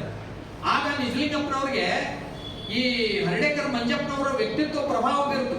ಏನೂ ಇಲ್ಲದ ವ್ಯಕ್ತಿ, ಹೆಂಚಿನ ಮನೆಯೊಳಗಿದ್ದ ವ್ಯಕ್ತಿ, ಧನುರ್ಧಾರಿ ಅನ್ನುವಂಥ ದೊಡ್ಡ ಪತ್ರಿಕೆಯನ್ನ ಕರ್ನಾಟಕ ತುಂಬಾ ಪ್ರಸಿದ್ಧಿ ಮಾಡಿ ಯಾರ ಸಹಾಯವನ್ನು ಕೇಳದೆ ಬದುಕಿಸ್ತಾ ಇದ್ದಾರಲ್ಲ, ಎಂತ ಅದ್ಭುತ, ಮಾಡಿದ್ರೆ ಹಿಂಗೆ ಮಾಡಬೇಕು ಅಂತ ನಿಜಲಿಂಗಪ್ಪನವರ ಮನಸ್ಸಿನೊಳಗೆ ಗಟ್ಟಿತನ ಹುಟ್ಕೊಂತು ಅಂತ ನಿಜಲಿಂಗಪ್ಪನವರು ತಮ್ಮ ಒಂದು ಏನು ಅಂತಂದ್ರೆ ಒಂದು ಲೇಖನದಲ್ಲಿ ಬರೀತಾರೆ. ತದನಂತರ ಇವರು ಒಂದು ದಿನ ಆ ಉಪಾಧ್ಯಾಯರಿಗೆ ಹೋಗಿ ಕೇಳ್ತಾರಂತೆ, ನಾನು ಏನಾದ್ರು ಮಾಡಿ ಸಮಾಜಕ್ಕೆ, ಧರ್ಮಕ್ಕೆ ಏನಾರು ಮಾಡಬೇಕು ಅಂತ ಹೇಳಿದಾಗ ಅದೇ ಇಂಗ್ಲಿಷ್ ಶಿಕ್ಷಕರು ವಯಸ್ಸಾಗಿತ್ತು. ಅವ್ರು ಹೇಳ್ತಾರಂತೆ, ಮಂಜಪ್ಪ ಒಂದು ಮಾರ್ಗ ಹಿಡಿದಿದ್ದಾನೆ, ನೀ ಇನ್ನೊಂದು ಮಾರ್ಗ ಹಿಡಿ. ಆ ಮಾರ್ಗ ಹೇಳಿ ಗುರುಗಳೇ ಅಂದಾಗ, ನೀನು ರಾಜಕಾರಣದ ಮಾರ್ಗ ಹಿಡಿ, ಅಲ್ಲಿ ನಮ್ಮ ಜನರನ್ನ ಉದ್ಧಾರ ಮಾಡುವಂದಾಗ ಆ ಉದ್ಧಾರದ ಒಂದು ಪ್ರತಿನಿಧಿಯಾಗಿ, ಆ ಧರ್ಮದ ಪ್ರತಿನಿಧಿಯಾಗಿ ಲಿಂಗಾಯತ ಸಾಹಿತ್ಯವನ್ನ ಅಂಬೇಡ್ಕರ್ ಅವರಿಗೆ ಮುಟ್ಟಿಸಿದ ಕೀರ್ತಿಗೆ ನಿಜಲಿಂಗಪ್ಪನವರು ಭಾಜನರಾಗ್ತಾರೆ. ಎಲ್ಲಿಂದ ಎಲ್ಲಿಗೆ ಸಂಬಂಧ. ಅದಕ್ಕೆ ನಿಜಲಿಂಗಪ್ಪನವರು ಆ ವಚನ ಸಾಹಿತ್ಯವನ್ನ ಕೊಟ್ಟಾಗ ಅಂಬೇಡ್ಕರ್ ಅವರು ಮಾತು ಹೇಳ್ತಾರಂತೆ, ನೀವು ಲಿಂಗಾಯತರು ಈ ವಚನ ಸಾಹಿತ್ಯವನ್ನ ಬಗಲಲ್ಲಿ ಇಟ್ಟುಕೊಂಡು ಕದ್ದು ಮುಚ್ಚಿ ಓಡಾಡಕ್ ಹೋಗ್ಬೇಡ್ರಿ, ಜನರಿಗೆ ಬಿಡ್ರಿ ಇದನ್ನ ಅಂತ ಹೇಳ್ತಾರ ಅವ್ರು. ಬಗಲಾಗಿ ಇಟ್ಕೊಂಡು ಯಾಕೆ ಓಡಾಡ್ತೀರಿ ನೀವು, ನನಗೆ ಕೊಡೋದಕ್ಕಿಂತ ನಿಮ್ಮ ಜನರಿಗೆ ಮುಟ್ಟಿಸ್ರಿ ಅಂತ ಹೇಳ್ತಾರ ಅವರು. ಇದು ಏನು ಅಂತ ಹೇಳಿದ್ರೆ ನಿಜಲಿಂಗಪ್ಪನವರು ಮತ್ತೆ ನಮ್ಮ ಮಂಜಪ್ಪನವರು ಮಾಡಿರ್ತಕ್ಕಂಥ ದೊಡ್ಡ ದೊಡ್ಡ ಕೆಲಸಗಳು. ಹಾಗಾಗಿ ಮುಂದೆ 1924ರಲ್ಲಿ ತಮಗೆಲ್ಲ ಗೊತ್ತಿರುವಂತೆ ಬೆಳಗಾವಿಯಲ್ಲಿ ಜರುಗಿದ ಕಾಂಗ್ರೆಸ್ನ 39ನೆಯ ಅಧಿವೇಶನ ಮೊಟ್ಟ ಮೊದಲಿಗೆ ಜೀವನದಲ್ಲಿ ಪ್ರಥಮ ಬಾರಿಗೆ ಮಹಾತ್ಮ ಗಾಂಧೀಜಿಯವರು ಅಧ್ಯಕ್ಷೀಯ ಸ್ಥಾನವನ್ನು ವಹಿಸಿಕೊಂಡಿದ್ದರು. ಮೊನ್ನೆ ತಾನೇ ಬೆಳಗಾವಿಯಲ್ಲಿ ಶತಮಾನೋತ್ಸವ ಆಯಿತು. ಆ ಶತಮಾನೋತ್ಸವ ನಾನು ಹುಡುಕಾಡಿದೆ, ಮೊನ್ನೆ ಸರಿಗೆ ಫೋನ್ ಮಾಡಿದೆ, ಮಂಜಪ್ಪನವ್ರ ಫೋಟೋ ಎಲ್ಲಾರು ಕಂಡಿದ್ದು ಸರ್ ನಿಮಗೆ, ಅವ್ರ ಬಗ್ಗೆ ಏನಾದ್ರು ಕಾರ್ಯಕ್ರಮ ಮಾಡಿದ್ರು. ನಾವು ಕನ್ನಡಿಗರು ಎಲ್ಲೋ ಒಂದ್ ಕಡೆ ಅಭಿಮಾನಿ ಶೂನ್ಯರು ಅಂತ ಅನಿಸುತ್ತೆ. ಆ ಪಕ್ಷದಲ್ಲಿ ನಮ್ಮ ಅನೇಕ ದೊಡ್ಡ ದೊಡ್ಡ ಲಿಂಗಾಯತ MLAಗಳು ಮಂತ್ರಿಗಳು ಭಯಂಕರ ಭಾಷಣ ಮಾಡ್ತಾರೆ, ಭಯಂಕರ ಭಾಷಣ ಮಾಡ್ತಾರೆ. ಯಾರು ತಪ್ಪು ತಿಳ್ಕೊಳಕ್ ಹೋಗ್ಬೇಡ. ನಮ್ಮ ಮಹಾನ್ ಚೇತನಗಳನ್ನ ಮರೆತಿದ್ದಕ್ಕೆ ಬೇಸರಗೊಂಡು ಮಾತಾಡ್ತಾ ಇದ್ದೇನೆ. ಮಂಜಪ್ಪನವರ ಹೆಸರು ಒಬ್ಬರ ಬಾಯಿಯಲ್ಲಾದರೂ ಬರಲೇ ಇಲ್ಲ. ಈ ಬೆಳಗಾವಿಯಲ್ಲಿ ಮಂಜಪ್ಪನವರು ಮಾಡಿದ ಕೆಲಸ ಎಂತದ್ದು ಅಂತಂದ್ರೆ, ಮಹಾತ್ಮ ಗಾಂಧೀಜಿಯವರು ವೇದಿಕೆಗೆ ಬರುವಾಗ ಕಾರಿನಲ್ಲಿ ಅವರು ತಗೊಂಡು ಬರ್ತಾರೆ, ಮೆರವಣಿಗೆ ಮಾಡ್ತಾ ಮಾಡ್ತಾ ಬರುವ ಸಂದರ್ಭದಲ್ಲಿ ಜನ ಎಲ್ಲ ಎದ್ದು ನಿಂತು ಹೋ ಅಂತಿರ್ತದೆ, ಕ್ಯಾಕಿ ಹೊಡಿತಿರ್ತಿ, ಚೀರಾಡ್ತಿರ್ತಾರೆ. ಮಂಜಪ್ಪನವರು ಮುಂದೆ ಹೇಳ್ತೇನೆ, ಮಂಜಪ್ಪನವರು ಗಾಂಧೀಜಿಯ ಡ್ರೆಸ್ ನಲ್ಲೇನೆ ಇರ್ತಾರೆ, ಅವರಾಗೇನೆ ವೇಷಭೂಷಣ ಹಾಕೊಂಡಿರ್ತಾರೆ. ಹಾಕೊಂಡು ಜನರನ್ನ ದಾರಿ ಸರಿಸ್ತಾ ಮುಂದೆ ಹೋದಾಗ ಆ ಹರ್ಡೇಕರ್ ಮಂಜಪ್ಪನವರನ್ನೇ ಗಾಂಧೀಜಿ ಅಂತ ಎಲ್ಲ ತಿಳ್ಕೊಂಡ್ರು. ಅವ್ರಿಗೆ ಗಾಂಧಿ ಮಹಾತ್ಮ ಕಿ ಜೈ ಜೈ ಅಂತಿದ್ರು. ಗಾಂಧೀಜಿ ಅವ್ರು ಹಿಂದೆ ಬರ್ತಿದ್ರು, ಎಲ್ಲರೂ ನೋಡ್ತಿದ್ರು. ಹರ್ಡೇಕರ್ ಮಂಜಪ್ಪನವರು 6 ಫೂಟ್ ಎತ್ತರದ ನಿಲುವಿನ ಬಿಳಿ ಪಂಜೆಯ ಒಂದು ಮೇಲೆ ಏನು ಅಂತ ಹೇಳಿದ್ರೆ ಒಂದು ಟವೆಲ್ ಮೇಲೆ ಒಂದು ಟೊಪ್ಪಿಗೆ, ಅದನ್ನ ಅವರನ್ನೇ ಗಾಂಧೀಜಿ ಅಂತ ತಿಳ್ಕೊಂಡ್ರು. ಗಾಂಧೀಜಿ ಹಂಗೆ ಕಾಣ್ತಿದ್ರು ಅವರು, ಮುಖದ ತುಂಬಾ ವಿಭೂತಿ, ಅವರನ್ನೇ ಗಾಂಧೀಜಿ ಅಂತ ತಿಳ್ಕೊಂಡಾಗ ಮಹಾತ್ಮ ಗಾಂಧೀಜಿ ಇವ್ರದೆಲ್ಲ ಗದ್ದಲಾಗ ಕುಳ್ಳ ಗಾಂಧೀಜಿ ಅವ್ರು ಏನ್ ಮಾಡಿದ್ರು ಅಂದ್ರೆ ಸಂಧ್ಯಾಗ ಸರದ್ ಹೋಗಿ ವೇದಿಕೆ ಮ್ಯಾಗ ಕುಂತು ಬಿಟ್ಟಿದ್ರು. ಗಾಂಧೀಜಿನ ಯಾರು ನೋಡೇ ಇಲ್ಲ. ಎಲ್ಲರೂ ಮಹಾತ್ಮ ಗಾಂಧೀಜಿ ಕಿ ಜೈ, ಮಹಾತ್ಮ ಗಾಂಧೀಜಿ ಕಿ ಜೈ. ಹರ್ಡೇಕರ್ ಮಂಜಪ್ಪನವರಿಗೆ ಆಶ್ಚರ್ಯ ಮತ್ತು ಅಂಜಿಕೆ, ಎಲ್ಲಿ ಗಾಂಧೀಜಿ ಅವರಿಗೆ ಅವಮಾನ ಅಂತೇನು ಅಂತ. ಅವಾಗ ಮಹಾತ್ಮ ಗಾಂಧೀಜಿ ಪೀಠದ ಮೇಲೆ ಕೂತ್ಕೊಂಡು ನಗುತ್ತಿದ್ರಂತ. ಅವಾಗ ಎಲ್ಲಾ ಸಭೆ ಸ್ತಬ್ಧ ಆದ್ಮೇಲೆ ಗಾಂಧೀಜಿ ಅವರು ಮೊಟ್ಟ ಮೊದಲಿಗೆ ಹೇಳಿದ ಮಾತು ಅದೇ, ಏನಂತಂದ್ರೆ ಎಲ್ಲರೂ ಕುಳಿತುಕೊಳ್ರಿ, ಅವ್ರು ನಿಮ್ ಕರ್ನಾಟಕ ಗಾಂಧಿನ, ನೀವು ಅಂದಿದ್ದು ತಪ್ಪಿಲ್ಲ. ಕರ್ನಾಟಕದ ಗಾಂಧಿನ ಅವರು, ನಾನು ಭಾರತದ ಗಾಂಧಿ ಆದ್ರೆ ಅವ್ರಿಗೆ ಕರ್ನಾಟಕದ ಗಾಂಧಿ ಅಂತ ಹೇಳಿದ್ರಂತೆ. ಮತ್ತೆ ಗಾಂಧೀಜಿ ಅವರು ಬರುವಾಗ ಹರ್ಡೇಕರ್ ಮಂಜಪ್ಪನವರು ಗಾಂಧೀಜಿಯವರ ಒಡನಾಟದ ಸ್ವಲ್ಪ ಸಮಯದಲ್ಲಿ ಯಾವ ರೀತಿ ಶರಣ ತತ್ವ ಬಸವಣ್ಣನ ವ್ಯಕ್ತಿತ್ವವನ್ನ ಪ್ರಭಾವ ಬೀರಿಸಿದ್ರು ಅಂತಂದ್ರೆ, ಗಾಂಧೀಜಿಯವರು ಕಾರಿನಿಂದ ಕೆಳಗಿಳಿಯುವಾಗ ಅಲ್ಲೇನು ಸಮಾರಂಭ ಏರ್ಪಾಡಾಗಿತ್ತು, ಕಾಲಲ್ಲಿ ಚಪ್ಪಲಿಗಳನ್ನ ಕೈಯಲ್ಲಿ ಹಿಡ್ಕೊಂಡ್ರಂತವು, ಹಿಡ್ಕೊಂಡು ಮಣ್ಣನ್ನ ಮುಟ್ಟಿ ತಲೆಗೆ ಹಚ್ಚಿ ಹಣೆಗೆ ಹಚ್ಚಿಕೊಂಡು ಪಾದಗಳನ್ನ ಇಟ್ಟರಂತೆ. ಆಗ ಕೇಳಿದ್ರಂತೆ ಪತ್ರಕರ್ತರು, ಏನ್ರಿ ಹಿಂಗ್ಯಾಕ್ ಮಾಡಿದ್ರಿ ಮಹಾತ್ಮಾಜಿ ಅಂತಂದ್ರೆ, ತಪ್ಪು ಚಪ್ಪಲ್ ಪಾದ ಹಾಕೊಂಡು ಇಳಿಯೋದು ತಪ್ಪು. ಯಾಕಂದ್ರೆ ಇದು ಬಸವಾದಿ ಶಿವಶರಣರು ಹೆಜ್ಜೆ ಇಟ್ಟ ಪುಣ್ಯ ಭೂಮಿ, ಪವಿತ್ರ ಭೂಮಿ. ನಾ ಹೆಂಗ ತುಳಿಲಿ ಇದು? ನಾನು ಈ ಎಲ್ಲ ವಿಚಾರಗಳು ನಮ್ಮ ಮಕ್ಕಳಿಗೆ ಗೊತ್ತಾಗಲಿ, ನಮಗ ಗೊತ್ತಿಲ್ಲ. ಅಂದ್ರೆ ಮಹಾತ್ಮ ಅನ್ನುವಂತ ಒಬ್ಬ ವ್ಯಕ್ತಿ ಇನ್ನೊಬ್ಬ ವ್ಯಕ್ತಿಯ ಪ್ರಭಾವದಿಂದ 12ನೇ ಶತಮಾನದ ಮಹಾತ್ಮ ಮತ್ತು ಶರಣರನ್ನ ಯಾವ ರೀತಿ ಗೌರವಿಸಿದ್ರು ಅನ್ನೋದಕ್ಕೆ ಉದಾಹರಣೆ. ಹಾಗಾಗಿ ಮಹಾತ್ಮ ಬಸವೇಶ್ವರ ಅನ್ನುವಂತ ಒಂದು ಏನು ಅಂತಂದ್ರೆ, ಈ ಶತಮಾನದ ಸಂಭ್ರಮದ ಸಂದರ್ಭದಲ್ಲಿ ಅಧಿವೇಶನದ ಅಧ್ಯಕ್ಷತೆ ವಹಿಸಿಕೊಂಡಿರ್ತಕ್ಕಂಥ ಗಾಂಧೀಜಿಯವರ ಕುರಿತು ಪರಿಚಯಿಸಿ ಅವರಿಗೆ ಒಂದು ಪುಸ್ತಕವನ್ನು ನೀಡ್ತಾರೆ, ಮಹಾತ್ಮ ಬಸವೇಶ್ವರ ಅಂತ. ಅವರ ಪರಿಚಯವನ್ನ ಮಾಡ್ತಾರೆ. ಬಸವಣ್ಣನವರ ಕಾಯಕ, ದಾಸೋಹ, ಸಮಾನತೆ, ವರ್ಣ, ವರ್ಗ, ಜಾತಿ, ಲಿಂಗ ಭೇದಗಳನ್ನು ವಿರೋಧಿಸಿ ಮಾಡಿದ ಕಲ್ಯಾಣ ಕ್ರಾಂತಿಯ ಕುರಿತು ಮಾಹಿತಿ ಕೊಡ್ತಾರೆ. ಹಾಗಾಗಿ ಅಧಿವೇಶನದಲ್ಲಿ ಭಾಗವಹಿಸಿದವರಿಗೆ ಊಟೋಪಚಾರದ ಅಚ್ಚುಕಟ್ಟತನವನ್ನ ವ್ಯವಸ್ಥೆ ಮಾಡಿದ್ದನ್ನ ಗಾಂಧೀಜಿಯವರು ಎಲ್ಲರೂ ಸಾವಿರಾರು ಮಂದಿ ಊಟ ಮಾಡುವಾಗ ಸ್ತಬ್ಧವಾಗಿ ಶಿಸ್ತಿನಿಂದ ಎಲ್ಲರೂ ಪಂಕ್ತಿಯಲ್ಲಿ ಊಟ ಮಾಡುವಾಗ ಗಾಂಧೀಜಿಯವರು ನಾನು ನೋಡಬೇಕು ಅಂದಾಗ ಕರ್ಕೊಂಡು ಹೋಗ್ತಾರೆ. ಅಲ್ಲಿ ಸೇವಕರೆಲ್ಲರೂ ಕೂಡ ಬಿಳಿ ವೇಷಭೂಷಣವನ್ನ ಹಾಕೊಂಡು ಅವರು ಸೇವೆಯನ್ನ ಮಾಡುವುದನ್ನು ನೋಡಿ ಭಲೆ ಅಂದ್ರಂತೆ ಗಾಂಧೀಜಿ. ಏನು ಭಲೆ ಅಂದ್ರಂತಂದ್ರೆ, ಇದು ಬಸವಣ್ಣನ ಸಂಸ್ಕೃತಿ, ಇದು ಭಾರತೀಯ ಸಂಸ್ಕೃತಿ ಆಗಿದ್ರೆ ಅಂದ್ರಂತೆ. ಏನ್ ವಿಚಿತ್ರ ಅಂದ್ರೆ ಸಂದರ್ಭಗಳು ನೋಡಿ. ಅಕಸ್ಮಾತ್ ಇದು ಭಾರತೀಯ ಸಂಸ್ಕೃತಿ ಆಗಿದ್ರೆ ಬಡತನ ಯಾವತ್ತೋ ಓಡಿ ಹೋಗ್ತಾ ಇತ್ತು. ಆ ರೀತಿ ಬಡತನದ ಬಗ್ಗೆ ಮಾತಾಡಿದ ಗಾಂಧೀಜಿಯವರ ವಂಶಸ್ಥರು ಮುಂದೆ ಸರ್ಕಾರ ಮಾಡಿದವರು ಗರಿಬಿ ಹಠಾವು ಒಂದು ಇಂದು ಕೂಡ ಏನು ಅಂದ್ರೆ ಗರಿಬಿ ಬಗ್ಗೆ ಮಾತಾಡ್ತಾರೆ ಅಂದ್ರೆ ನಾವು ನೀವು ಏನು ಹೇಳೋಣ ಬಿಡ್ರಿ. ಹಾಗಾಗಿ ಈ ಗಾಂಧೀಜಿಯವರ ತತ್ವ ವಿಚಾರಗಳು ಅವ್ರ ಮೇಲೆ ಭಯಂಕರ ಪ್ರಭಾವ ಬೀರಿದ್ರಿಂದ ಅವರನ್ನ ಕರ್ನಾಟಕ ಗಾಂಧಿ ಅಂದ್ರು. ಅವರಂಗೆ ವೇಷಭೂಷಣ, ಅವರ ರೀತಿಯ ಹಿಂಸಾ ತತ್ವ, ಸತ್ಯಾಗ್ರಹ ಹೋರಾಟ ಅವುಗಳನ್ನೇ ತಲೆಯಲ್ಲಿ ತುಂಬಿಕೊಂಡು ಅವರು ಕೆಲಸವನ್ನು ಮಾಡ್ಲಿಕ್ಕೆ ಹತ್ತಿದ್ರು. ಹೀಗಾಗಿ ಇವರನ್ನ ಗಾಂಧೀಜಿಯವರು ಏನು ಅಂತ ಹೇಳಿದ್ರೆ ಕರ್ನಾಟಕ ಗಾಂಧಿ ಅಂತ ಅವ್ರು ಕರೆದ್ರು. ಜನರು ಕೂಡ ಕರ್ನಾಟಕ ಗಾಂಧಿ ಅಂತನ ಅವರನ್ನ ಸಂಬೋಧಿಸ್ತಾ ಇದ್ರು ಅಂತಕ್ಕಂಥದ್ದು ನಾವು ನೀವು ಅಭಿಮಾನ ಪಡ್ತಕ್ಕಂಥ ಒಂದು ಸಂಗತಿ. ಅದರ ಜೊತೆಗೆ ನಮ್ಮವರು ರಾಷ್ಟ್ರಪಿತ ಗಾಂಧೀಜಿಯ ಸ್ಮರಣೆಯಲ್ಲಿ ನಮ್ಮ ಕರ್ನಾಟಕ ಗಾಂಧಿನ ಮರ್ತ್ಬಿಟ್ರಲ್ರಿ, ಎಂತ ಪ್ರಮಾದ ಆಗೋಯ್ತು. ಇದನ್ನು ಸರಿಪಡಿಸಕ್ ಆಗುದಿಲ್ಲ. ಇನ್ನೊಂದು ಅಂತ ಸಮಾರಂಭ ಅವ್ರು ಮಾಡುವುದಿಲ್ಲ. ಆದ್ರೆ ನಮ್ಮ ಇವತ್ತಿನ ಶರಣ ತತ್ವಗಳನ್ನ ನಾವೆಲ್ಲ ಹೇಳ್ತೇವೆ. ಶರಣ ತತ್ವಗಳು ಸಿದ್ಧಾಂತಗಳ ಅಂತರಂಗ ಅಂತರಾಳಗಳನ್ನ ಯಾರ್ಯಾರು ಎಲ್ಲೆಲ್ಲಿಗೂ ಹೋಗಿ ಅನರ್ಥಕ್ಕೆ ಈಡು ಮಾಡ್ತಾ ಇರುವ ಈ ಸಂದರ್ಭದಲ್ಲಿ ಮಂಜಪ್ಪನವರನ್ನ ಮರೆತದ್ದು ನಮ್ಮವರೇ ಇದ್ರೂ ಕೂಡ ಅದು ದೊಡ್ಡ ವಿಷಯವೇನಲ್ಲ. ಯಾಕೆಂದ್ರೆ ನಮ್ಮವರಿಗೆ ಬೇಕಾಗಿರುವುದು ಧರ್ಮವಲ್ಲ, ನಮ್ಮವರಿಗೆ ಬೇಕಾಗಿರುವುದು ಸಮಾಜವಲ್ಲ, ನಮ್ಮವರಿಗೆ ಬೇಕಾಗಿರುವುದು ಸಂಘಟನೆಯಲ್ಲ, ನಮ್ಮವರಿಗೆ ಬೇಕಾಗಿರುವುದು ನಮ್ಮ ಜನಾಂಗದ ಪ್ರಗತಿ ಅಭಿವೃದ್ಧಿಯಲ್ಲ, ನಮ್ಮವರಿಗೆ ಬೇಕಾಗಿರುವುದು ಅವರು ಮೆರೆಯೋದಕ್ಕೆ ಬೇಕಾಗಿರೋ ಅಧಿಕಾರ, ಹುದ್ದೆ ಮತ್ತು ಗದ್ದು. ಇವುಗಳನ್ನ ಬಿಟ್ಟರೆ ಅವ್ರಿಗೇನು ಬೇಕಾಗಿಲ್ಲ. ಅದಕ್ಕಾಗಿ ಮಂಜಪ್ಪನಂತ ಪುಣ್ಯ ಪುರುಷರು ಇವತ್ತ ಈ ನೆಲದ ಶತಮಾನ ಕಂಡ ಸಮಾರಂಭದಲ್ಲಿ ಮರೆಯಾಗಿ ಹೋಗ್ತಾರೆ ಅಂತಂದ್ರೆ ಅದಕ್ಕೆ ನಾವು ನೀವು ಏನು ಮಾಡಕ್ಕಾಗಂಗಿಲ್ಲ, ಏನು ಹೇಳಕ್ಕಾಗಂಗಿಲ್ಲ ಅನ್ನುವಂತ ಮಾತನ್ನ ಹೇಳ್ತಾ ಕನ್ನಡದ ಹೆಸರಾಂತ ಕವಿಗಳು, ಚಿಂತಕರು, ಬರಹಗಾರರು, ರಾಷ್ಟ್ರಕವಿ ಕುವೆಂಪು ಅವರ ಅಚ್ಚುಮೆಚ್ಚಿನ ಶಿಷ್ಯರು, ಅವರ ವರ್ಗದವರಲ್ಲಿ ಒಬ್ಬರಾಗಿರ್ತಕ್ಕಂತಹ ಡಾಕ್ಟರ್ ಜಿ ಎಸ್ ಶಿವರುದ್ರಪ್ಪನವರು ಮಂಜಪ್ಪನವ್ರ ಬಗ್ಗೆ ಅವ್ರು ಹೇಳ್ತಾರೆ. ಧನುರ್ಧಾರಿ ಪತ್ರಿಕೆ ಅನ್ನುವಂಥದ್ದು ಮಹಾರಾಷ್ಟ್ರದಲ್ಲಿ ಬಾಲಗಂಗಾಧರ ತಿಲಕರವರು ಹೊರಡಿಸ್ತಾ ಇದ್ದಂತಹ ಕೇಸರಿ ಪತ್ರಿಕೆಯ ವಿಚಾರಗಳನ್ನ ಹೊತ್ತುಕೊಂಡು ಅವುಗಳನ್ನ ಕರ್ನಾಟಕದಲ್ಲಿ ಕನ್ನಡದ ಮೂಲಕ ಪ್ರಚಾರ ಮಾಡುವ ಕೆಲಸಕ್ಕೆ ತೊಡಗಿಕೊಂಡಿದ್ರು. ಅಂತ ಕೆಲಸವನ್ನು ಮಾಡ್ತಕ್ಕಂಥ ಮಂಜಪ್ಪನವರಿಗೆ ಎಂಟೆಲೆಯ ಬಂಟ ಅಂತ ಕರೆದಿದ್ರು ಜೆ ಶಿವರುದ್ರಪ್ಪನವರು, ಕುವೆಂಪುರವರು. ಎಂಟೆಲೆಯ ಬಂಟ ಅಂತ ಯಾಕೆಂದ್ರೆ ಇವರ ನೇರ, ನಿಷ್ಠುರ, ಉಗ್ರ, ಕಠೋರ ಏನು ಅಂತ ಹೇಳಿದ್ರೆ ಸತ್ಯವಾದ ವಿಚಾರಗಳು ಅನೇಕ ಜಮೀನ್ದಾರರನ್ನ, ಸಂಸ್ಥಾನಿಕರನ್ನ, ಇಂಗ್ಲಿಷ್ ಅಧಿಕಾರಿಗಳನ್ನ, ಭಾರತೀಯ ಸೋಗಲಾಡಿತನದ ಜಮೀನ್ದಾರರು ಅಧಿಕಾರಿಗಳನ್ನ ಅಲ್ಲಾಡಿಸಿದ್ದು ಅನ್ನೋದು ಬಹಳ ದೊಡ್ಡ ಸತ್ಯ. ಇದನ್ನ ನಾವು ಇವತ್ತು ತಿಳ್ಕೊಳ್ಬೇಕಾಗಿದೆ. ಹಾಗಾಗಿ ಕರ್ನಾಟಕದಲ್ಲಿ ಪ್ರಸಾರ ಮಾಡ್ತಾ ಇದ್ರು. ತಿಲಕರು ಇವರಿಗೆ ಸ್ಫೂರ್ತಿಯ ಸೆಲೆಯಾಗಿದ್ರು. ಆಮೇಲೆ ಗಾಂಧೀಜಿಯವರ ಸಂಪರ್ಕಕ್ಕೆ ಬಂದ ಮೇಲೆ ಗಾಂಧೀಜಿಯವರ ಪ್ರಭಾವದಿಂದ ಮಂಜಪ್ಪನವರು ಗಾಂಧೀಜಿಯವರ ತತ್ವಗಳನ್ನ, ಗಾಂಧೀಜಿಯವರ ವಿಚಾರಗಳನ್ನ, ಸತ್ಯಾಗ್ರಹದ ಕುರಿತು, ಆಂದೋಲನದ ಕುರಿತು, ಅವರ ಒಂದು ಚಳವಳಿಯನ್ನ ಕುರಿತು ಸಾಕಷ್ಟು ಒತ್ತನ್ನ ಕೊಟ್ಟರು ಅಂತಕ್ಕಂಥದ್ದು ನಾವು ನೋಡ್ತೀವಿ.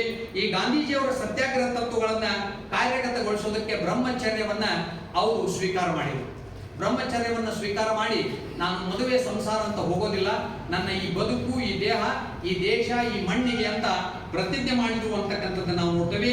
ನಂತರದಲ್ಲಿ ಸತ್ಯಾಗ್ರಹ ತತ್ವಗಳನ್ನ ಪ್ರಚಾರ ಮಾಡೋದಕ್ಕೆ ಅವರು ಹುಬ್ಬಳ್ಳಿಯಲ್ಲಿ ಸತ್ಯಾಗ್ರಹ ಸಮಾಜವನ್ನು 1922ರಲ್ಲಿ ಸ್ಥಾಪನೆ ಮಾಡ್ತಾರೆ. ಸತ್ಯಾಗ್ರಹ ಸಮಾಜ 1922ರಲ್ಲಿ.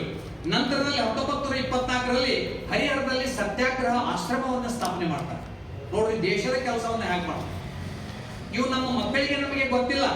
ಹಾಗಾಗಿ ನಂತರದಲ್ಲಿ ಮೊಟ್ಟ ಮೊದಲ ಬಾರಿಗೆ ಗಾಂಧೀಜಿ ಚರಿತ್ರೆಯನ್ನ ಕನ್ನಡದಲ್ಲಿ ಬರೀತಾರೋ.